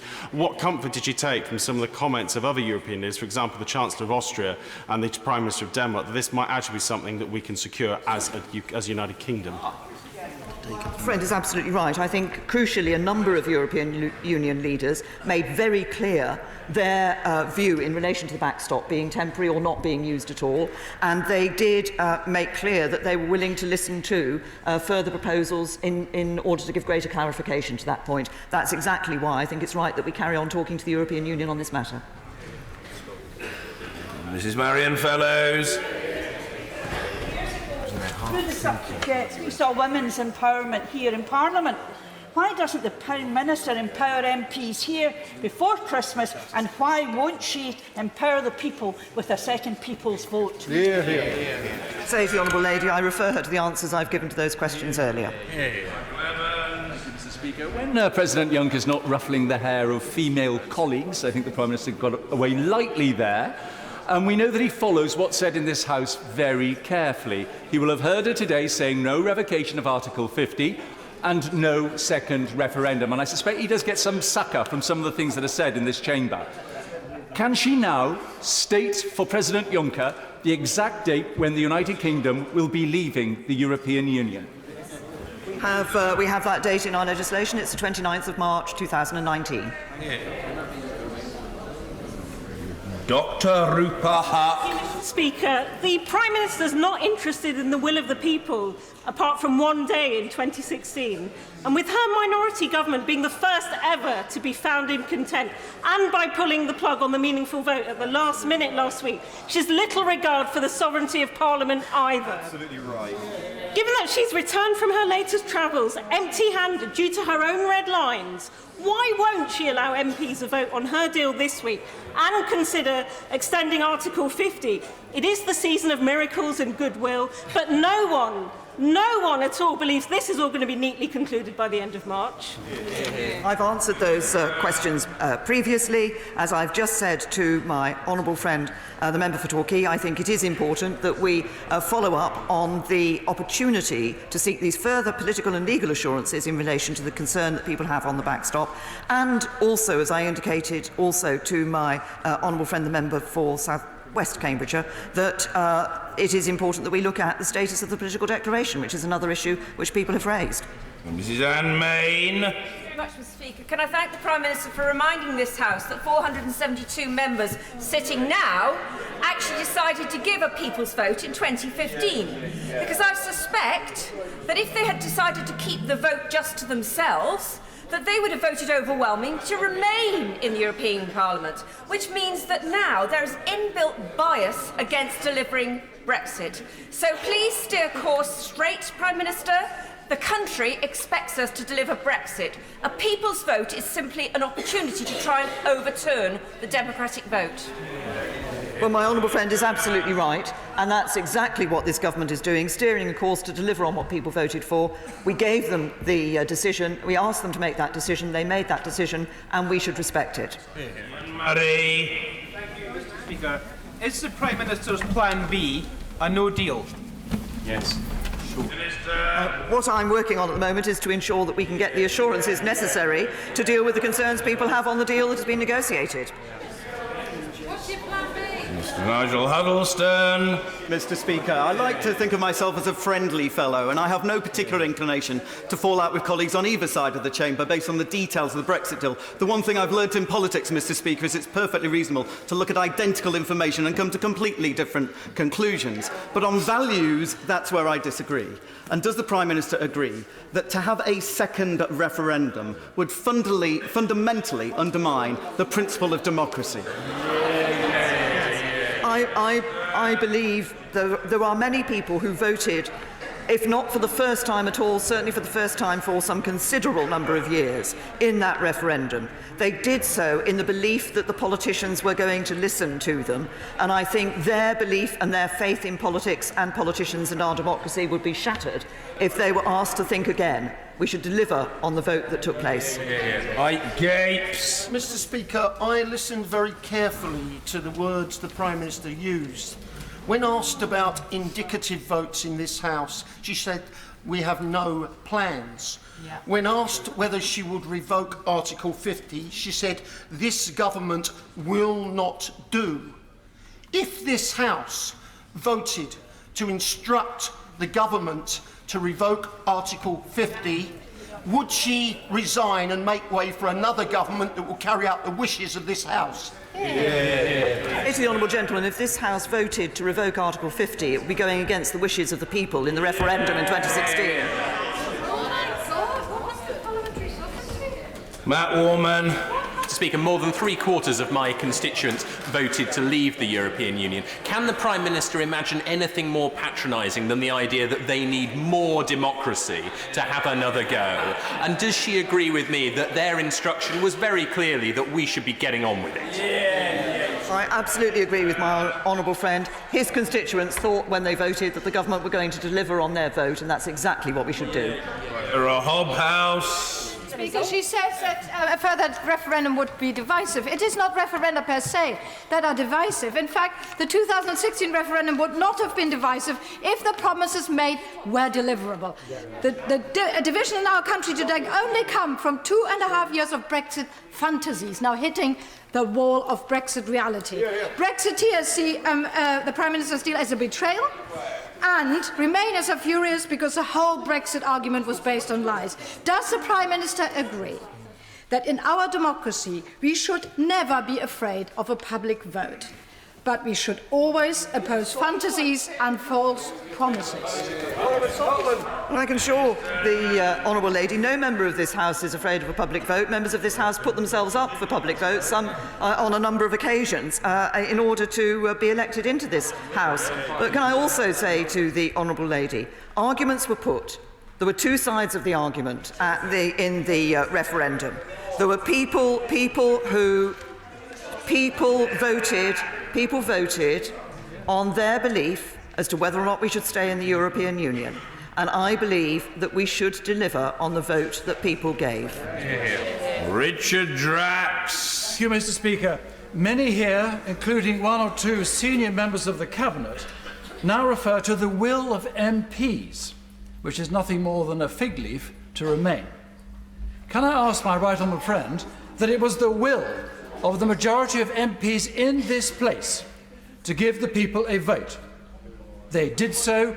Now we must honour it. And if we fall back on WTO terms, so be it. Lead us, Prime Minister. Get this country free. Let's end this rancour. My honourable friend is absolutely right that it was the will of MPs in this House that the decision as to whether to stay in the European Union be given to the people of this country. We did that and they voted to leave, and we should do it. Speaker, the House may be interested to know that Larry the Cat at number 10 just tweeted Brexit. He said, Brexit update. Giving people a vote equals breaking faith. Does the Prime Minister agree? I think I've made a point clearly throughout this afternoon that I believe we should keep faith with the people by delivering on the vote that they gave in 2016. Will Quince. Thank you, Mr. Speaker. I wanted to support this deal. I want to support this deal. I thank the Prime Minister sincerely for listening to concerns, in particular around the backstop. Does my right honourable friend agree with me that it is absolutely essential that we give her the time necessary to secure the concessions that this House wants to see? Because I guarantee the Prime Minister, if she secures them, I will stand foursquare behind her. Thank my honourable friend, and I thank him for pointing out that actually, having listened to the House, it's right that I'm able to have that time to argue that case with the European Union and seek those further assurances that would give the confidence not only to my honourable friend but to other members of this House. Annalisa Dodds. Is she aware of the damage being caused to manufacturing, particularly automotive, by her failure to rule out no deal? Yes, the manufacturing industry was welcomed the fact that we had negotiated a deal, welcomed the trade arrangements that we had negotiated in the future partnership, and I want to be able to deliver on that for them. Smith. Mr. Speaker, ahead of the 2016 EU membership referendum, the government spent over £9 million of taxpayers' money on a leaflet delivered to every UK home advocating that we remain, but also crucially saying that whatever the outcome of that referendum, that would be enacted. Last year, 589 now elected honourable and right honourable members of this House stood on election manifesto pledges to deliver that referendum result. Will my right honourable friend confirm to this House that we will be leaving the European Union on the 29th of March next year, deal or no deal? I am happy to confirm that we will be leaving the European Union on the 29th of March next year, and I'm grateful to my honourable friend for having pointed out the significant number of members of this House who stood on that manifesto commitment to deliver on that vote that people took in 2016. Stephen Kinnock. The Prime Minister repeatedly claims that the Norway Plus option would require a backstop, but on the 3rd of December, her Attorney General told me from that dispatch box that he could see no reason why Norway Plus would not satisfy the stated objectives of the backstop. Could she please confirm that she agrees with her Attorney General on that point? Honourable friend, that the issue is whether or not you have the customs union, partly about whether or not you have the customs union within the Norway Plus model. But the point is that the point about the backstop is that it is there to deal with the period from the end of a transition period into the new relationship. The new relationship being one that will deal with the guarantee to the people of Northern Ireland that there will be no hard border. In any alternative arrangement, it would be necessary to have that negotiation. Norway Plus is not something that can just happen because this House might want to say it happens. Actually, Norway Plus would require that negotiation, and therefore, because we would have to negotiate to be a member of EFTA first in order to get that arrangement in place, and in doing that, therefore, there would be a risk that there will be a period of time when no arrangement was in place, and that would require a backstop. Vickers. There's growing concern among my constituents at the prospect of a second vote, indeed growing anger. They feel that their vote has been stolen from them. Bearing in mind the advocates of a second vote talk about chaos, confusion and uncertainty, would my right honourable friend agree with me that that would be the result of a second vote on a smaller turnout? I agree with my honourable friend that I think there is concern, and I think there should be concern, about the divisive nature of a second referendum if that were to take place, and also concern that, as he has said, from his constituents and from many other people up and down the country, they trusted that the politicians were going to deliver on their vote that they gave in 2016, and we have a duty to do so. Janet Davey. It is clear that the Prime Minister has refused to rule out a no deal, she's refused to extend Article 50, and she's refused to allow the option of a people's vote. Can she now tell the House her plan if her deal does not make it through Parliament? Minister. Honourable Lady that, as I've said to a number of other honourable members, if she and others want to ensure that there is not a no-deal situation, then they have to either accept that the alternatives are accepting a deal or no Brexit. I believe we should be delivering on Brexit, and I believe we should be doing it with a good deal for the UK. Peter Grant.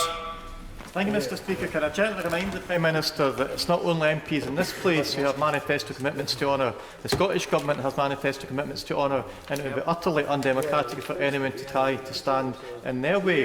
But could the Prime Minister tell us how many people in this place stood on a manifesto that supported the chaos of a no deal? And given that the answer is none, surely that should be the first option that is taken off the table, and then we can talk about what kind of deal we can get, and if we can't get a decent deal, then not leaving should be put back on the table.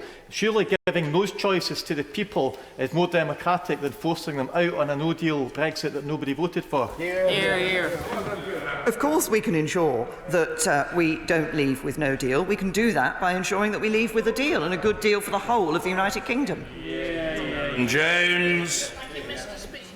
After 2 hours on her feet, we are now convinced that the Prime Minister still agrees with herself but is listening to very few other people. Last week, no less a person than her predecessor, Sir John Major, called for an extension of Article 50, but stubbornly she still refuses to listen to any advice on this.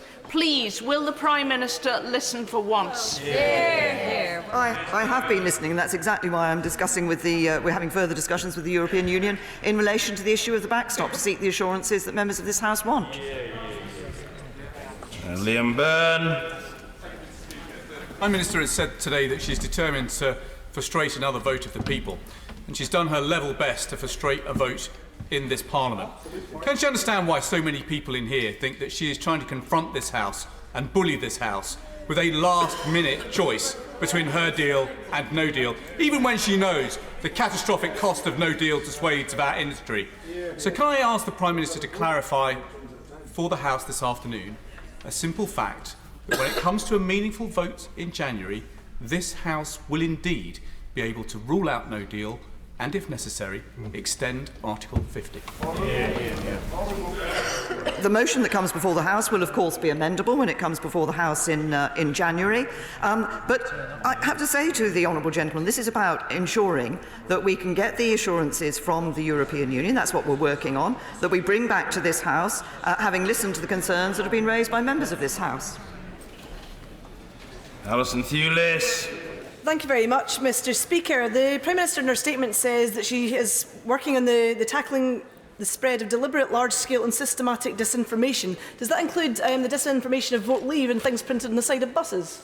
The Honourable Lady, a number of things were said on both sides of the campaigns during the referendum on the European Union. I think the task that we have before us now is not to try to relive that referendum, but actually just get on with the job of delivering on it. James Frith. Thank you, Mr. Speaker.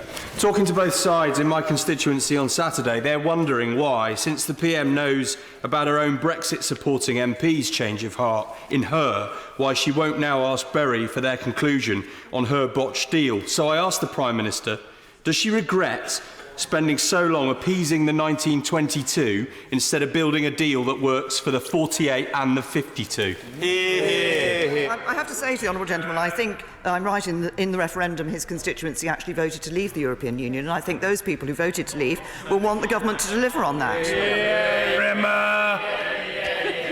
Mary Rimmer.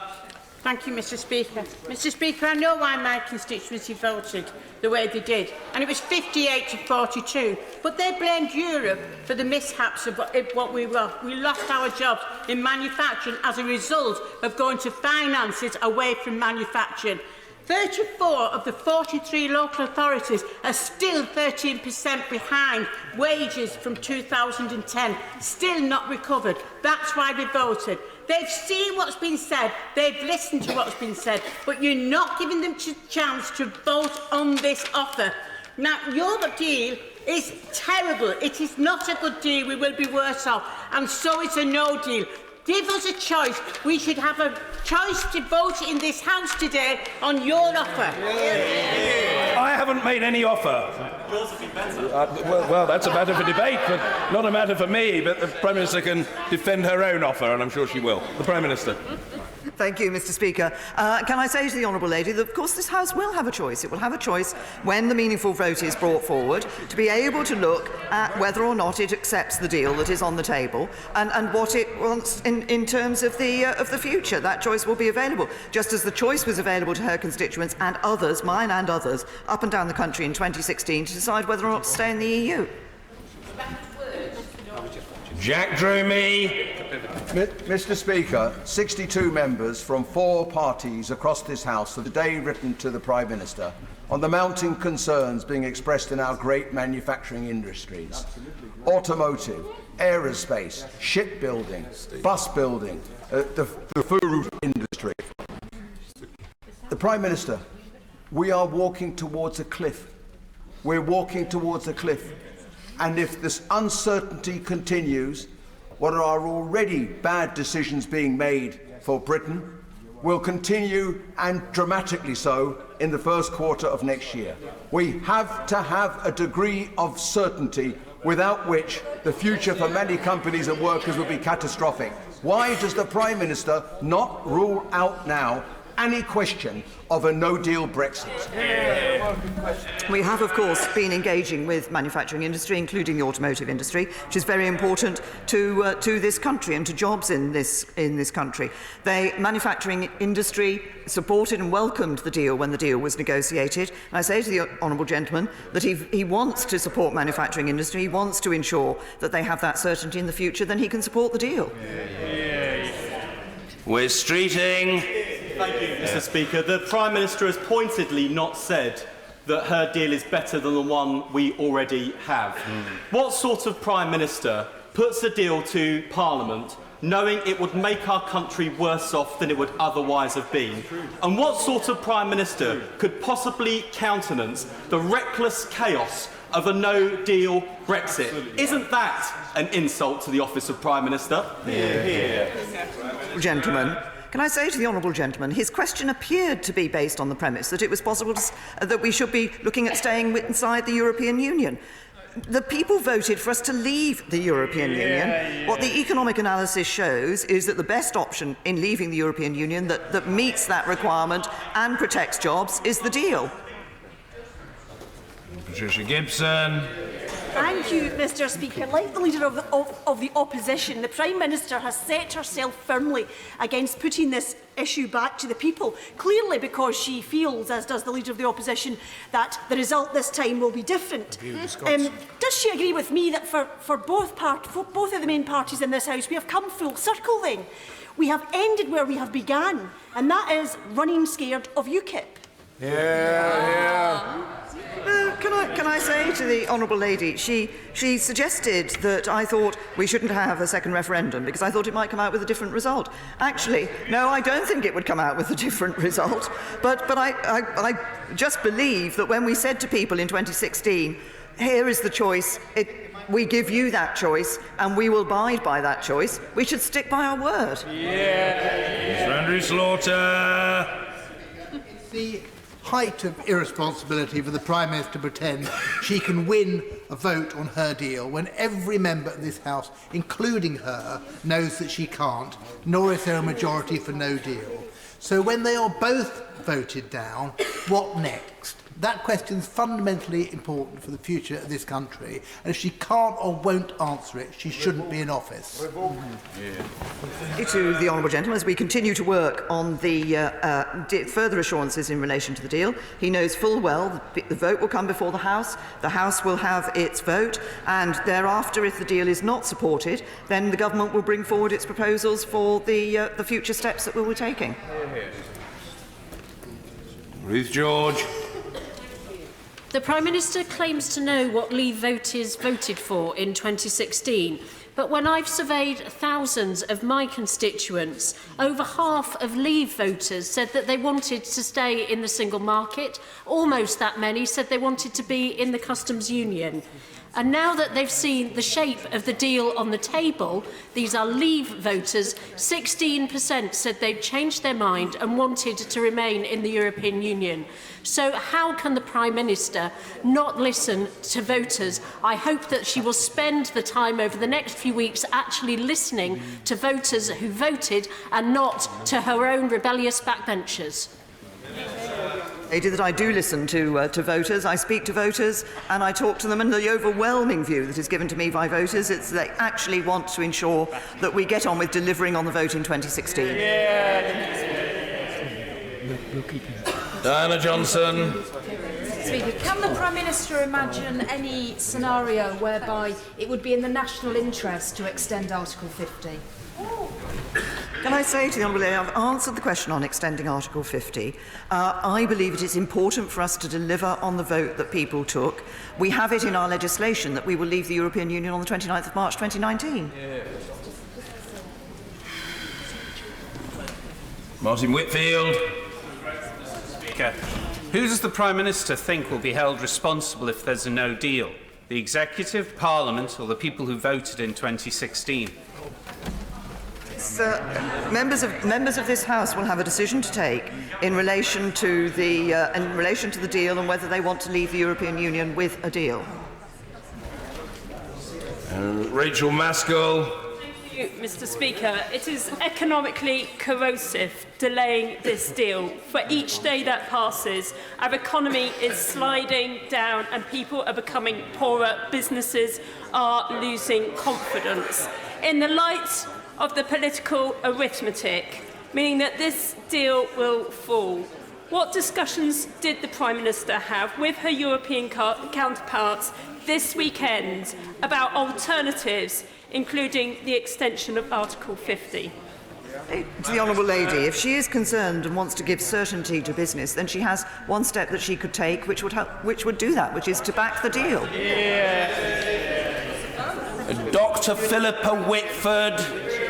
Very much, Mr. Speaker. In light of the impact of the loss of EU citizens in the NHS, a 90% drop in nurses coming here and a trebling of the number of EU nurses leaving, the Prime Minister has sought in recent months to make clear to EU citizens they are welcome and they are secure. However, in her response to the member for South Leicestershire, she implied that they would only be secure if her deal passes. Can she clarify, because she has just scared over 3 million people?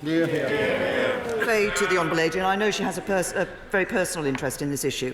The withdrawal agreement sets out the agreement that has been reached between the United Kingdom and the European Union, which is in relation to EU citizens here in the UK and UK citizens in the European Union. As a government, we have been clear that we will protect the interests of European Union citizens here in the United Kingdom if there is a no-deal situation. But of course, I cannot at this stage guarantee what would be the situation for UK citizens in the European Union 27. That is a matter for those countries in the European Union to set forward, and the reciprocal arrangement that guarantees both sides is what is in the withdrawal agreement. Clive Efford. Mr. Speaker, it's the Prime Minister's own red lines that has brought us to this situation, and she's now about to squander billions of pounds worth of taxpayers' money on preparing for no deal when she knows there is no majority in this House for no deal. So that is completely unjustifiable. Now, if we need more time to negotiate, extending Article 50 is the way forward, and she is yet again putting another red line and stopping us taking the logical step of giving ourselves more time to sort out this situation. Isn't that the right way forwards? The Honourable Gentleman, I've responded to a number of questions in relation to this. This House, of course, will have a decision to take as to whether to accept that deal that is on the table. I'm working to get those further assurances, as I've said, but this House will have a decision as to whether to accept that deal. And if that deal is voted down, then we will have to look at the government will have to come forward with its proposals for the next steps. But he uses this phrase that a lot of people use about red lines. Actually, what the government has been doing is respecting the vote that people gave in 2016 on issues such as bringing an end to free movement and making sure that we leave the European Union. Chris Stevens. Can the Prime Minister publish how many additional civil service jobs would be required either with her deal or no deal? And could we measure that against the number of civil service jobs that have been cut since the EU referendum?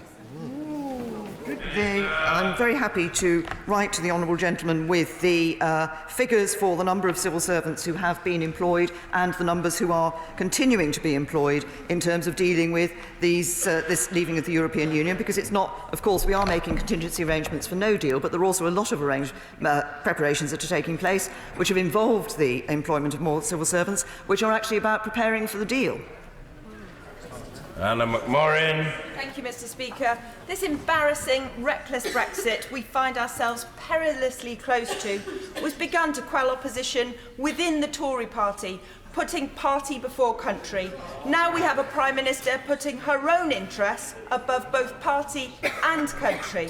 When will the Prime Minister agree that with no majority for her deal, no deal, or any other deal, that the only democratic way forward is to put this back to the people for a people's vote?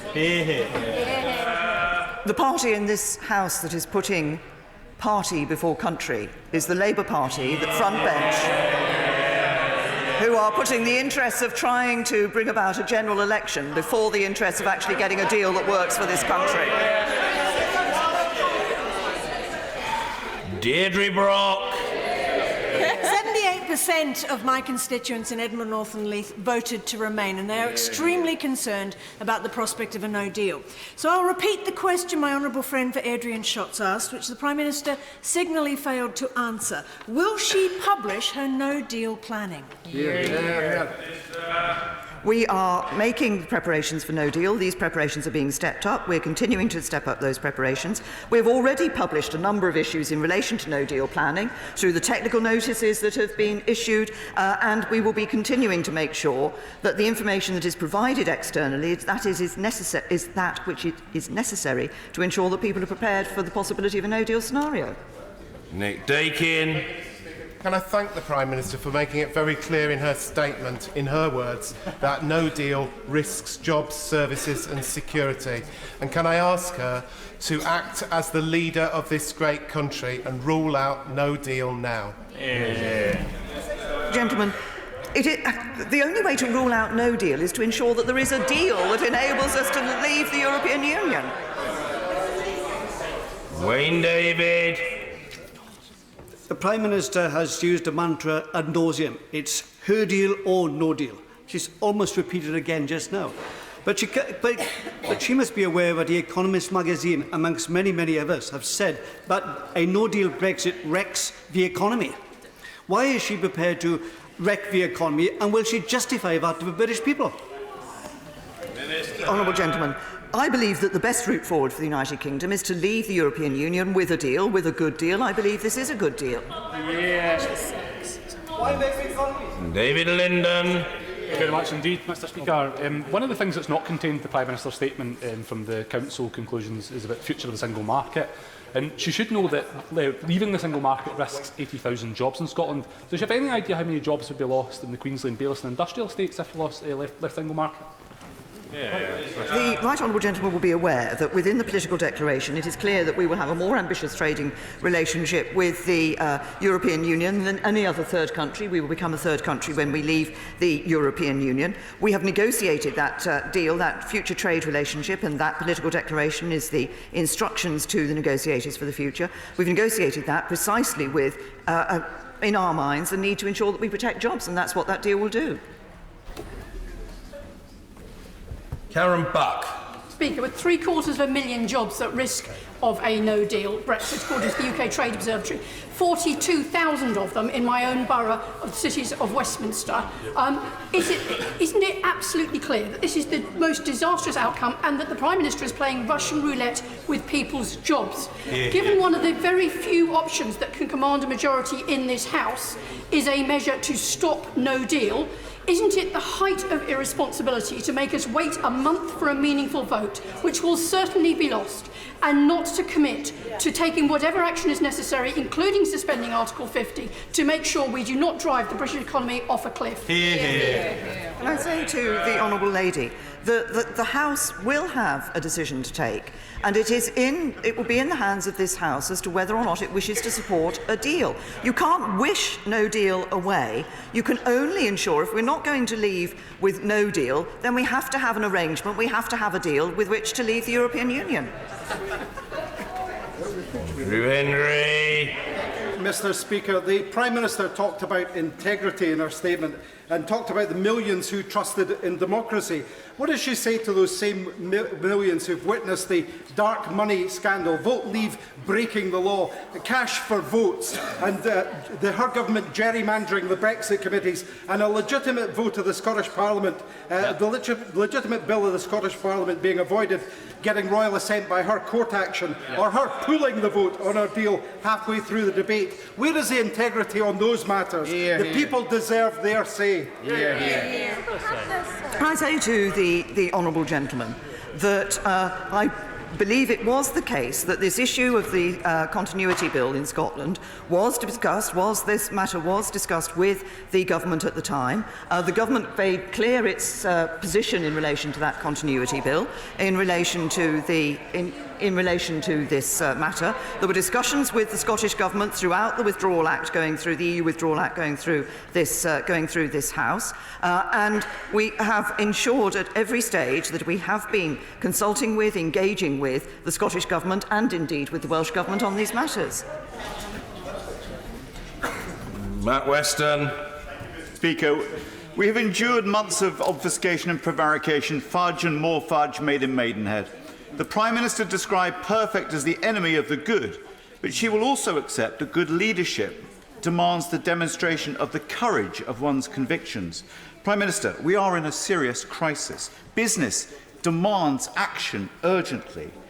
Can I ask that it is totally irresponsible and unacceptable to delay the vote until week commencing the 7th or 14th of January? We need a vote now, and if we do not have that vote before Christmas, please extend Article 50, because businesses demand it. What businesses have been clear that they want is that they want to see us leaving with a deal. They've welcomed the deal that we've negotiated, and it's therefore in members' hands to recognise that when they come to the vote. It matters. Thank you, Mr. Speaker. Just so I'm clear, is she saying beyond a shadow of a doubt, in all circumstances whatsoever, that when her deal is voted down, she will not bring forward any other option other than leaving without a deal? What I have been clear about is the decision that members of this House will have to take. If the deal is voted down, it's very clear we have the process set out in legislation which the government will follow. Carol Monaghan. Thank you, Mr. Speaker. Over the weekend we heard the news that many in the academic community were dreading that immigration rules for EU nationals would be based on salary and perceived skill levels. Can the Prime Minister please elaborate on how categorisation of skill level will be done? And can she explain how we will continue to attract talented young researchers who earn far less than £30,000? Can I say to the Honourable Lady that we've been clear for some time now. It wasn't at the weekend that we said that we were going to a skills-based immigration system. We've been clear for some months now that we're going to a skills-based immigration system. The figure of 30,000 was the figure that was set out in the MAC report. Neil Coyle. Thank you, Mr. Speaker. The Prime Minister describes a new vote on Europe as somehow an act of bad faith. This is the Prime Minister who tried to deny Parliament a meaningful vote at all, then pulled the vote when she knew she would lose. This is the Prime Minister who claims it's her way or no way, despite the option of revoking Article 50. And this is the Prime Minister who told 10,000 people from other EU countries living, working and contributing in my constituency that they had somehow jumped the queue. Is she in any position at all to lecture anyone about what it means to act in good faith on this issue? Prime Minister. I simply repeat to the honourable gentleman the points that I have made about the vote that took place in 2016 and about the duty that we have in relation to that. Hugh Gaffney. Prime Minister, I was in a workplace this morning, my old workplace, Glasgow Parcel Force, where parcels and goods are moved about. Workers told me they're worried about this Brexit deal. Also, in my constituency, Coatbridge, Christon and Bells Hill, where unemployment is rising. Workers are worried about their future. Do you have a Christmas message for them, Prime Minister? Or do you want to revert back to the 2017 general election? Can I say to the honourable gentleman that I believe that it is right for this country to leave the European Union. That's what people voted for. I believe it's right for us to leave with a good deal. I believe we have a good deal. Parliament has expressed, members of this House have expressed some concerns about a particular aspect of that, and I am working to reassure them on that particular point. And then I hope it will be possible for members of this House to recognise the importance of protecting jobs and to support a good deal for leaving the EU. Daniel Zeichner. Thank you, Mr. Speaker. The 48% seem to count for nothing anymore. They did not vote for this descent into chaos, and many cautioned that you should not leave unless you know where you are going. So is it not time in the national interest to revoke Article 50, not least to allow those who claim to speak with the 52% to sort out what they actually want? Revoking Article 50 means staying in the European Union, and it's not possible to revoke Article 50, to go back into the EU and then come back out again in a few months' time. The judgment of the European Court of Justice was absolutely clear on this point. Revoking Article 50 means staying in the European Union. Martin Day. Mr. Speaker, democracy is a process, not a historical event in time, and it is essential that the public maintain faith in that process. So can the Prime Minister give me one good reason why we should respect the result of a referendum that was mired by extensive cheating and rule-breaking over having another referendum? Can I say to the Honourable Gentleman, that the referendum took place, the government was clear at the time, Parliament was clear at the time that this was a choice for the British people chose, and I think we should deliver on that choice. Thank you. Yes, point of order, Mr. Jeremy Corbyn. Speaker, I've listened very carefully to all of the answers the Prime Minister gave during this lengthy exchange today. I've listened very carefully to what members on all sides of the House have said, and it's very clear that it is very bad, unacceptable that we should be waiting almost a month before we have a meaningful vote on a crucial issue facing the future of this country. The Prime Minister has obdurately refused to ensure that a vote took place on the date she agreed. She refuses to allow a vote to take place this week and is now, I assume, thinking the vote will be on the 14th of January, almost a month away. This is unacceptable in any way whatsoever. So, Mr. Speaker, as the only way I can think of ensuring a vote takes place this week, I am about to table a motion which says the following: that this House has no confidence in the Prime Minister due to her failure to allow the House of Commons to have a meaningful vote straight away on the withdrawal agreement and framework for future relationships between the UK and the European Union. And that will be tabled immediately, Mr. Speaker. Thank you. Thank the Leader of the Opposition for what he's said. It requires no response from me, but it's on the record. And I move to the next point of order, which is from the Honourable and Learned Lady. Point of order, Joanna Cherry. Thank you, Mr. Speaker. In response to a couple of questions from my honourable friends, the Prime Minister has implied that Scottish National Party MPs and the Scottish Government were aware at the time the bill was brought that the UK withdrawal from the EU Legal Continuity Scotland Bill was out with the legislative competence of the Scottish Parliament. I'm sure the Prime Minister has inadvertently overlooked the fact that last week the UK Supreme Court passed judgment in the case, the Attorney General's reference about this case, and found in actual fact that the bill was within the competence of the Scottish Parliament when passed, all save one section, Section 17, and that it was only the subsequent enactment of the EU Withdrawal Act which retrospectively took powers away from the Scottish Parliament to mean that the bill was no longer within its powers. Mr. Speaker, Tory members of the Scottish Parliament have been peddling misinformation about the Supreme Court judgment, and there have been a number of inaccurate media reports over the last few days. I am certain that the Prime Minister would not mean to perpetuate misunderstandings about a judgment of the United Kingdom Supreme Court, and I seek your guidance on how I can put the matter straight and on the record in this respect. Thank you. Let me say to the Honourable and Learned Lady that I think that she has found her own salvation. She is aware of the device. One might almost go so far as to call it a ruse of an attempted but in practice bogus point of order to get across a particular point which is dear to her head and her heart. And she succeeded in that mission with admirable clarity and eloquence. The point is on the record, and it will be read in the official report, and I have a sense that the Honourable and Learned Lady will seek to spread copies of the official report far and wide in her own constituency and doubtless beyond. So far as ministers are concerned, including the Prime Minister, it is of course incumbent upon any minister who thinks he or she may inadvertently have given incorrect information to the House to correct the record. Whether in this case it is decided to do so is not a matter for me, but I hope that she feels that she has achieved her objective this afternoon. Point of order, Mr. Tom Brake. Thank you, Mr. Speaker. Mr. Speaker, over the weekend it became very clear that the Prime Minister has some strong views on certain things, one of them being Tony Blair, which I know she shares with the Leader of the Opposition, and also the merits of a people's vote, again something that she shares with the Leader of the Opposition. However, Mr. Speaker, however intense the Prime Minister's antipathy towards a people's vote is it in order for her to leak chunks of her speech in advance of her coming here to the House to make the statement, which contains the same chunks of her speech as was leaked to the press at 10:30 last night?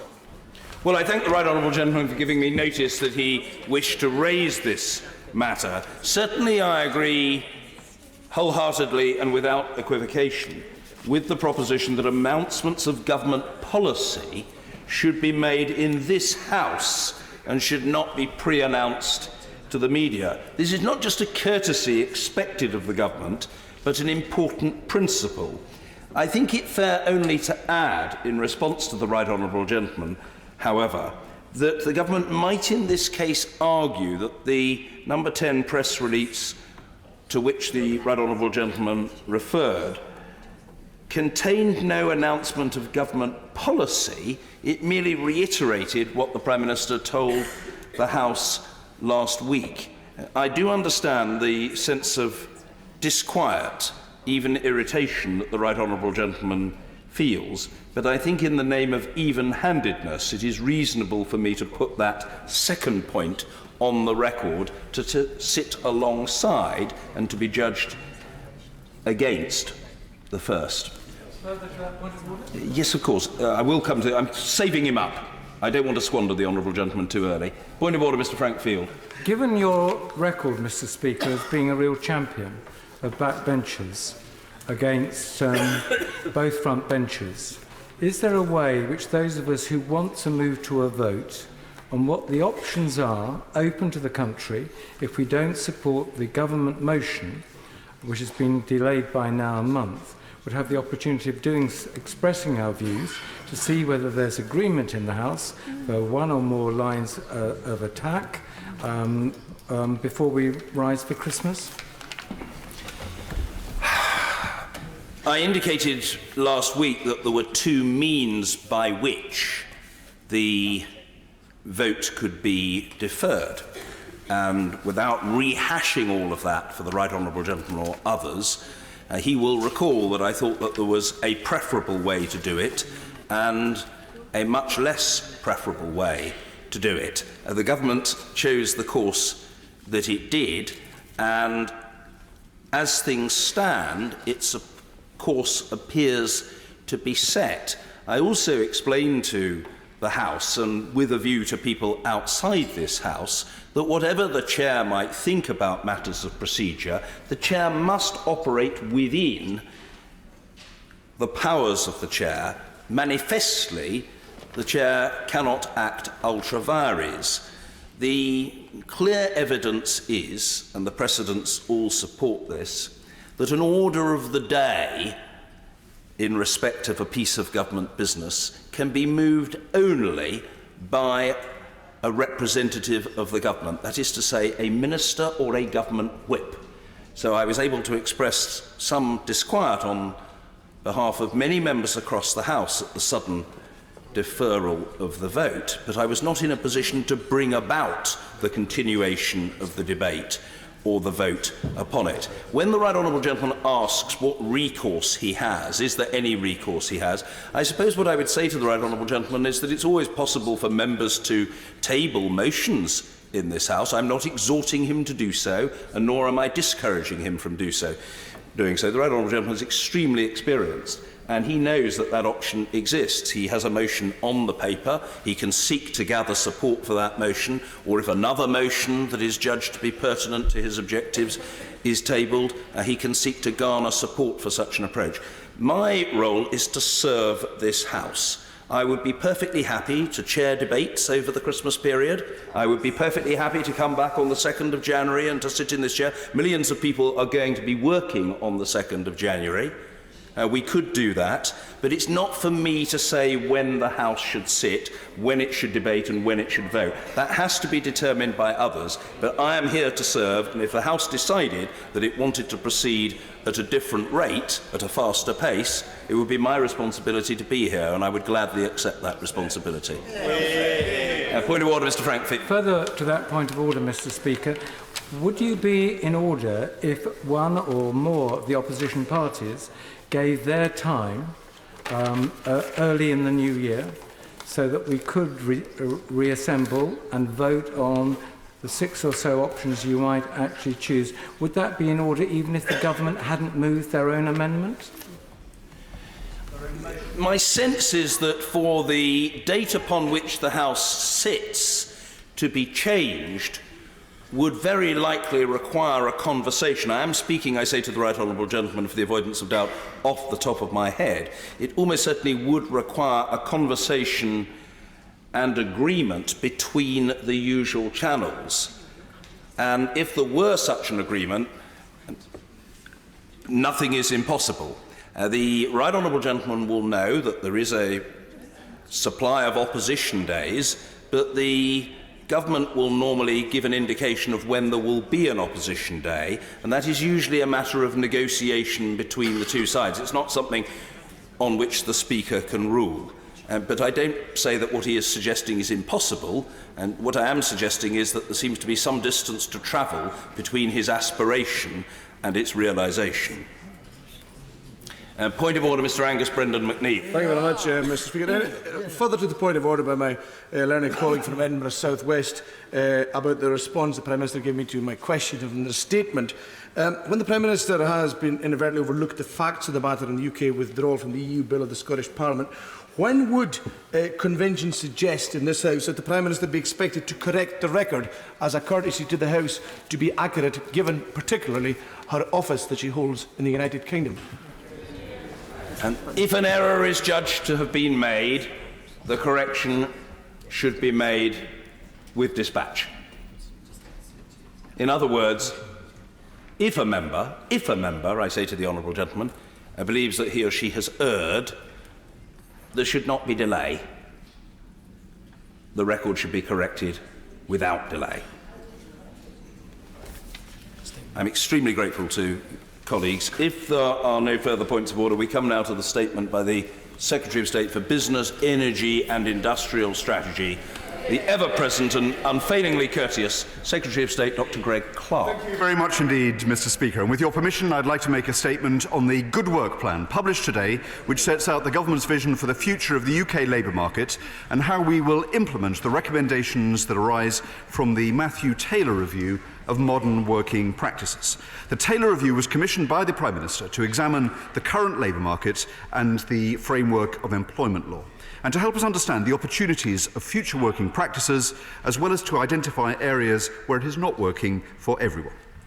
The government responded to the review in February, accepting the vast majority of the recommendations, and alongside this response, we also launched 4 consultations to seek views on how best to implement those recommendations. I'm very grateful, Madam Deputy Speaker, to everyone who took the time to respond. Their insights have been invaluable in informing our policy development.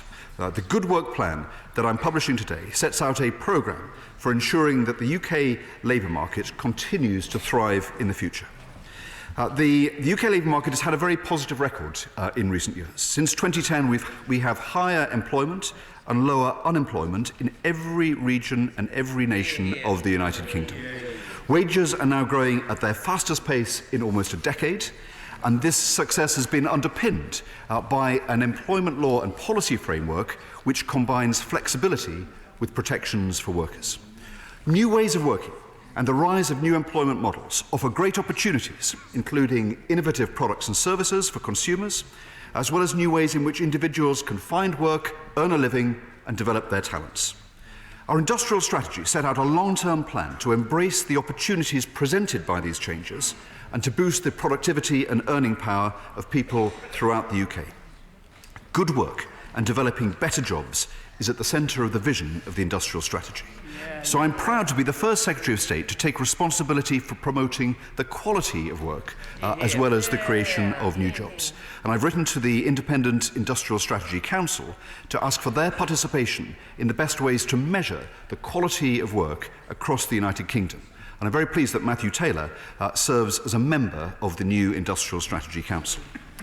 Another core element of the quality of work agenda is to ensure that we address the challenges for employment law and policy that the Taylor Review identified. Most employers in the United Kingdom do the right thing and ensure that their workers benefit from the rights and protections to which they are entitled.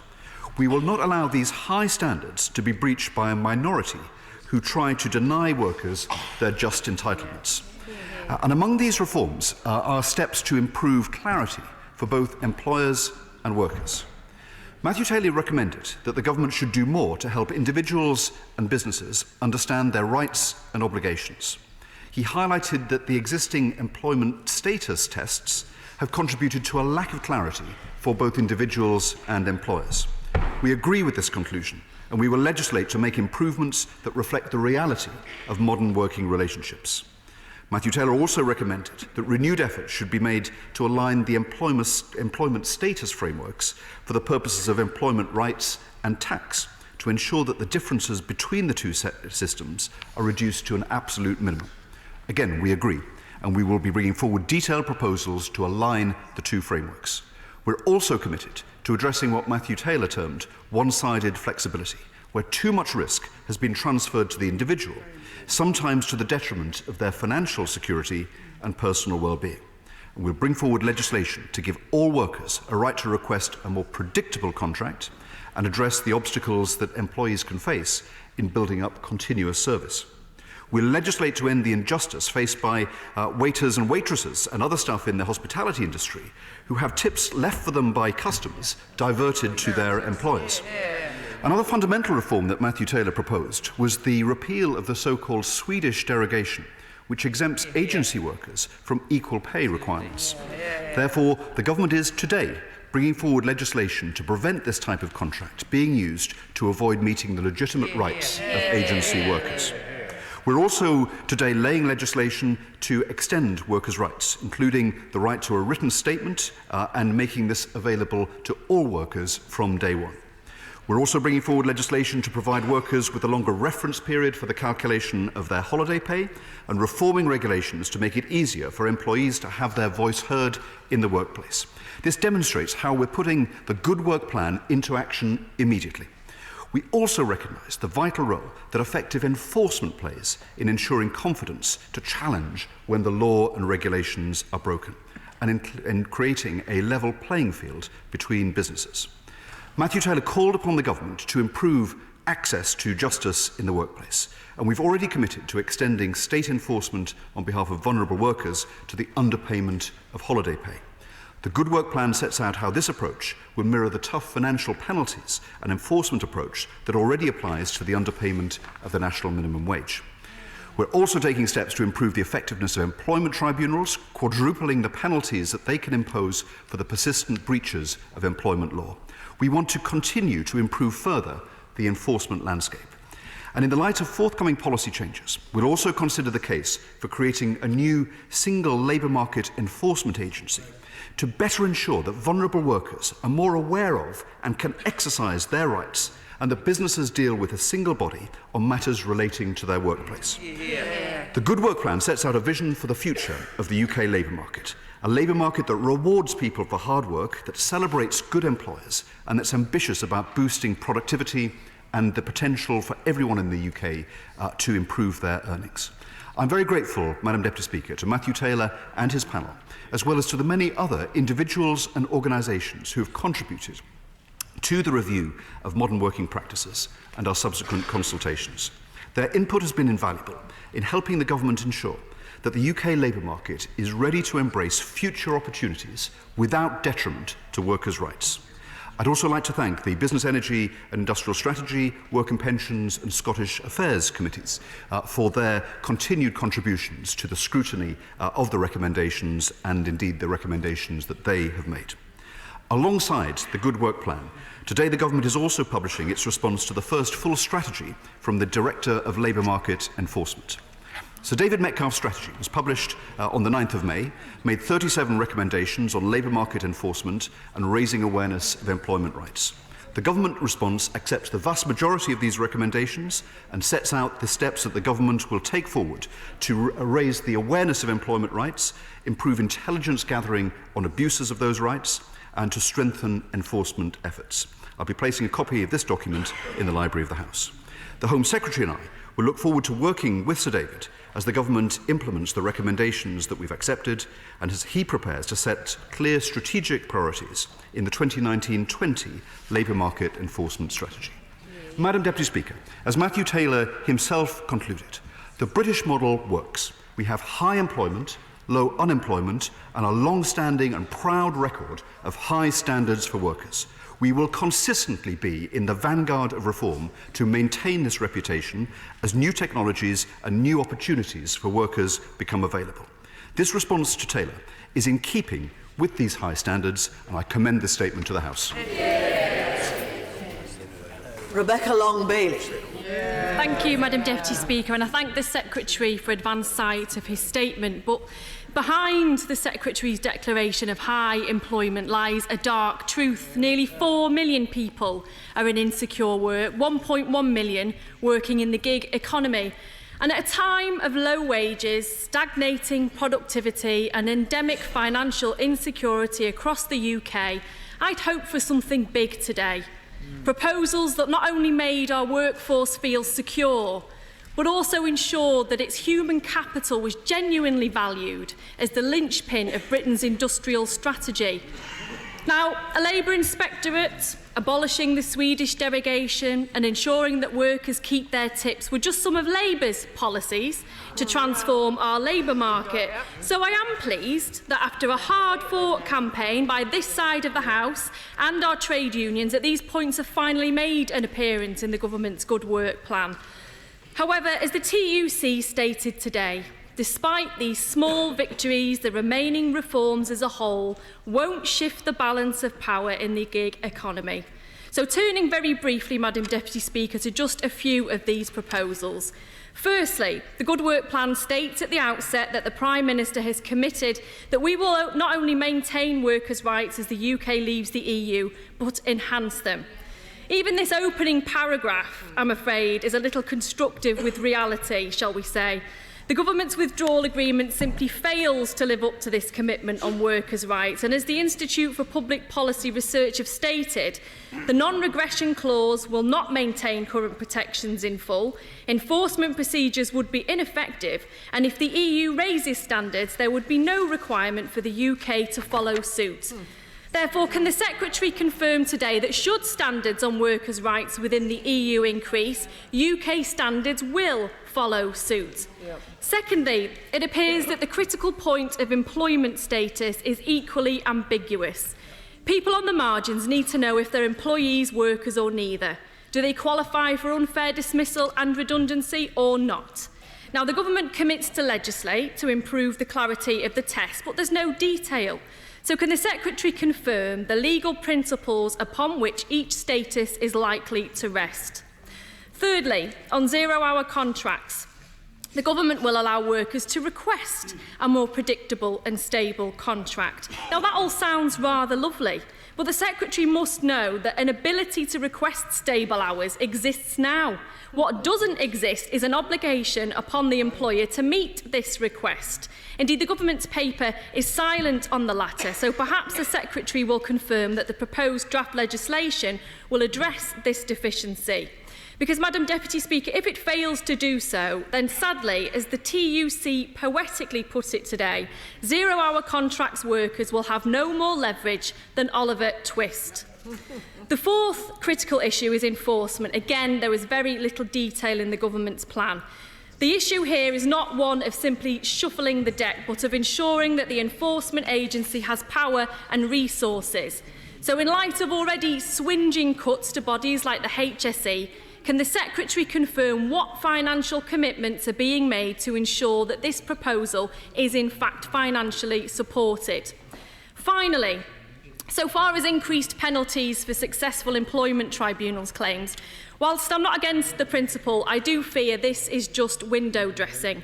As the TUC have stated, the current system for enforcing employment tribunal awards is not fit for purpose. 35% of successful claimants do not receive any compensation. So can the Secretary confirm how increasing fines will address this and what additional action he is taking to address the efficacy of tribunal award enforcement?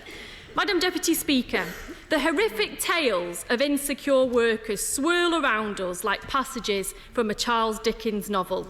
From delivery drivers forced to urinate in bottles to zero-hour staff giving birth in workplace toilets.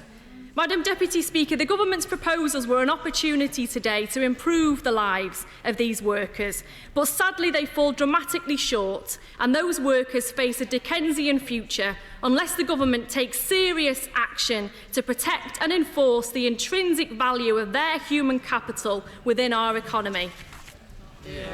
Secretary of State. In the response from the Honourable Lady, I would have thought that she might have congratulated Matthew Taylor, who was someone that worked for her party in the past and has devoted himself with his panel to a report that I think most people have concluded is a very substantial one and has made a series of far-reaching recommendations that we are enacting today. And the central basis of his report is to reflect on the fact that we should build on success. He refers to the UK's successful record in creating jobs, including flexible jobs that open up work to people with different needs. A very important step forward that I would have thought that she would welcome.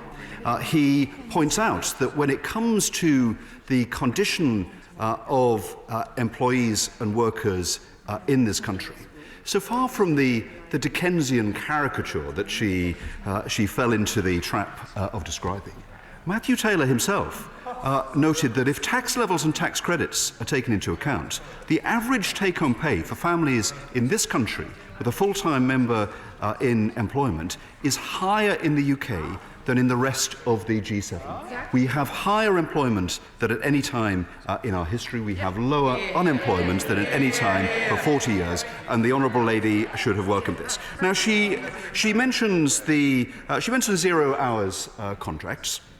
What she didn't mention was that the number of people, she mentioned the gig economy, by which I think she was referring to zero-hour contracts. Actually, at the moment, there are 2.4% of workers who have flexible zero-hour contracts. The number is falling. It's fallen from over 900,000 a year ago.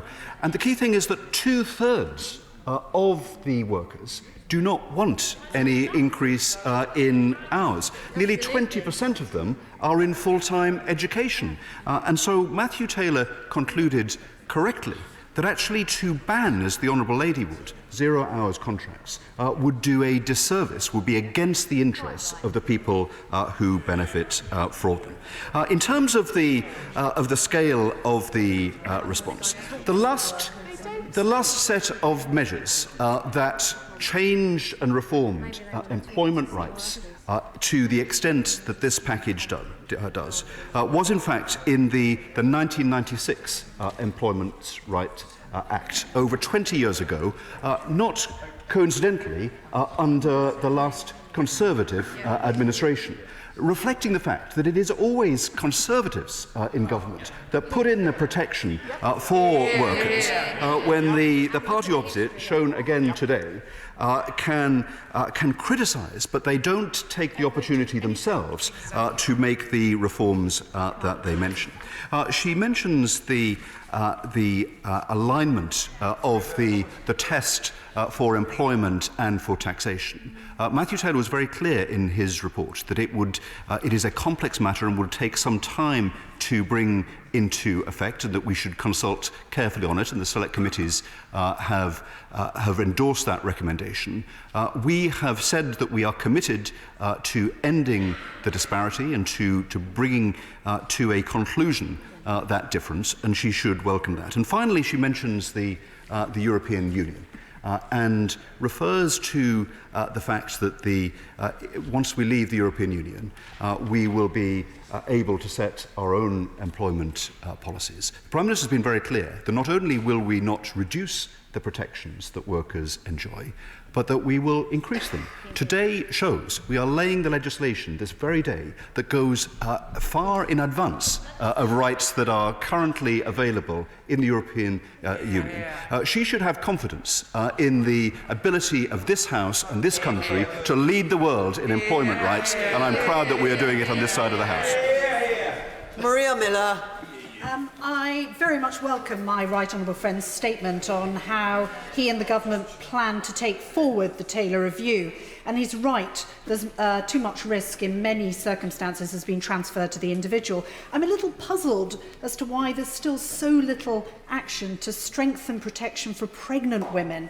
Action that was promised around 2 years ago following a Women and Equality Select Committee inquiry into maternity discrimination, which highlighted more than 50,000 women a year leave their jobs because they're pregnant. Can he update the House on what is being done to enhance those protections and make sure that more women who are contributing so much to our economy are able to stay in work even when they're pregnant and afterwards? Well, I'm very grateful to my right honourable friend, the chairman of the Select Committee, and she will be pleased to note that the package that we have announced today is not the first or the only set of powers that strengthen the protections that workers will have.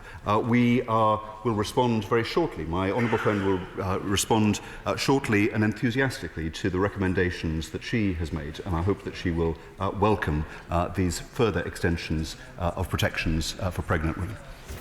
Drew Hendry.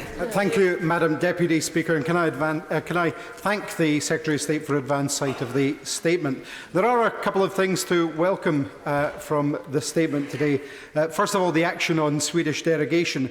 In the SNP, we've long called on the government to repeal this loophole and ensure agency workers are protected and treated fairly. Therefore, it's welcome news from the government that they're closing this loophole that has for far too long allowed unscrupulous employers to circumvent equal pay entitlements. We're also pleased to see an increase in fines for employers who breach workers' rights. It's been long in the waiting, that.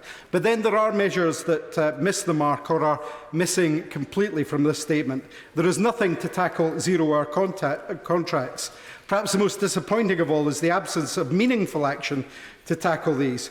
I find it extraordinary that a government that say they can have a good work plan yet utterly fail to tackle zero-hour contracts.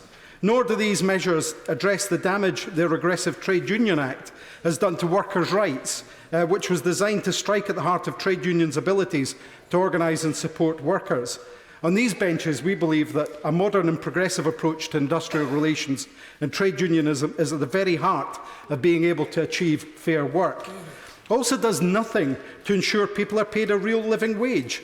In addition to expecting people to work for less than the real living wage, this government is presiding over a period of wage growth decline. In contrast this with the Scottish Government, who have got behind the real living wage accreditation scheme, which has led to over 1,000 employers now paying the real living wage, nearly 82% of workers in Scotland. And he's failed to take any action to end the discrimination of young people in the labour market, as my honourable friend from Glasgow Central has long called for.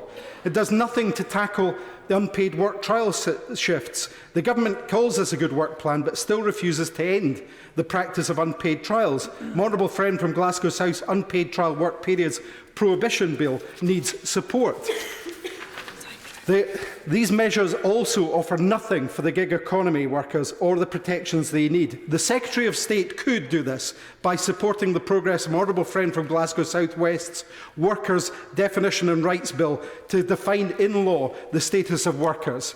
There is much more work that this government should be doing on workers' rights, and they need to bring that forward. Secretary of State. Well, I'm grateful to the honourable member. He will know that the Scottish Affairs Committee had its inquiry, the future of working practices in Scotland, that was very warm in its endorsement of the key Matthew Taylor report recommendations that we are implementing today. So I hope that he will continue to support that. He mentions 0 hours contracts, and of course this was one of the central pieces of analysis that Matthew Taylor did, and what he concluded on the basis of rigorous and extensive research across all parts of the United Kingdom, and I quote as follows. He said that to ban 0 hours contracts in their totality would negatively impact many more people than it helped.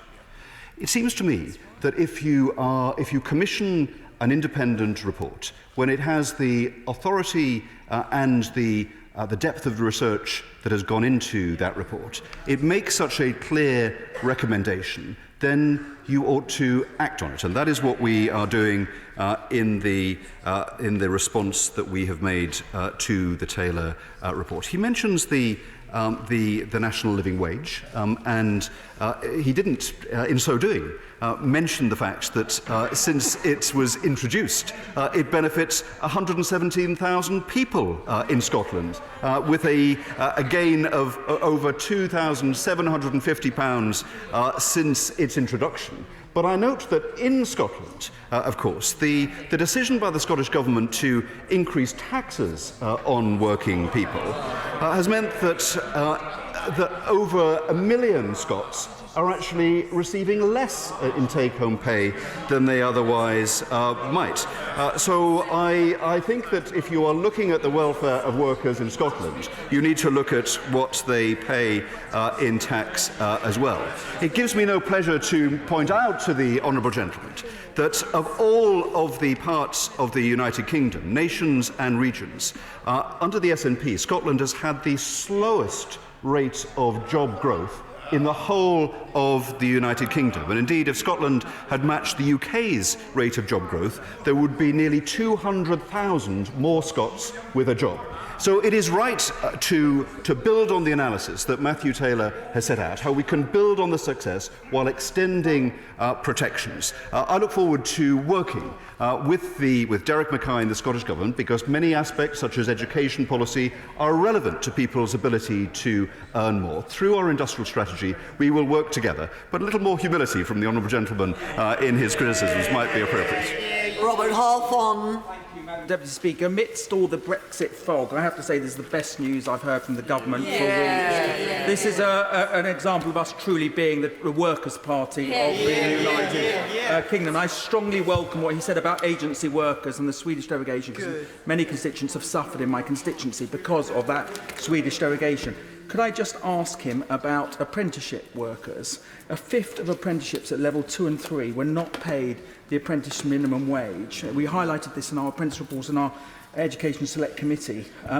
The HMRC has prosecuted fewer than 5 employers, and David Metcalfe of the Labour Market Enforcement Agency has said we should increase the fines and do more criminal prosecutions against the company. On top of this excellent work that he's done, will he also ensure that apprenticeship rights are first and foremost in his work? I will indeed. I'm very grateful to my right honourable friend for his endorsement. And he, like me, is sometimes frustrated that some of the great reforms that are being made in response to, in this case, a very good report, are going on at pace. We're legislating this very day. Sometimes they don't get the attention that they merit, and my right honourable friend has given me the opportunity to draw the House's attention to them today. He's absolutely right about apprentices. A key part of the industrial strategy is to increase the quality and the number of apprentices, and he's made a distinguished contribution to that. It is absolutely vital that they should be paid what they are due in terms of the minimum wage. We've doubled the enforcement budget for HMRC, and the measures that we've set out, we're working very closely with Sir David Metcalfe, will make sure that there is it's very clearly understood by every employer that paying the minimum wage, whether for apprentices or others, is not optional. It is essential if they are to trade in this country. Rachel Reeves. Thank you, Madam Deputy Speaker. The Bays and Work and Pensions Select Committees concluded that workers frequently rely on employment tribunals to enforce their rights and recommended punitive fines on employers for breaches of the law. The government is increasing the potential payouts for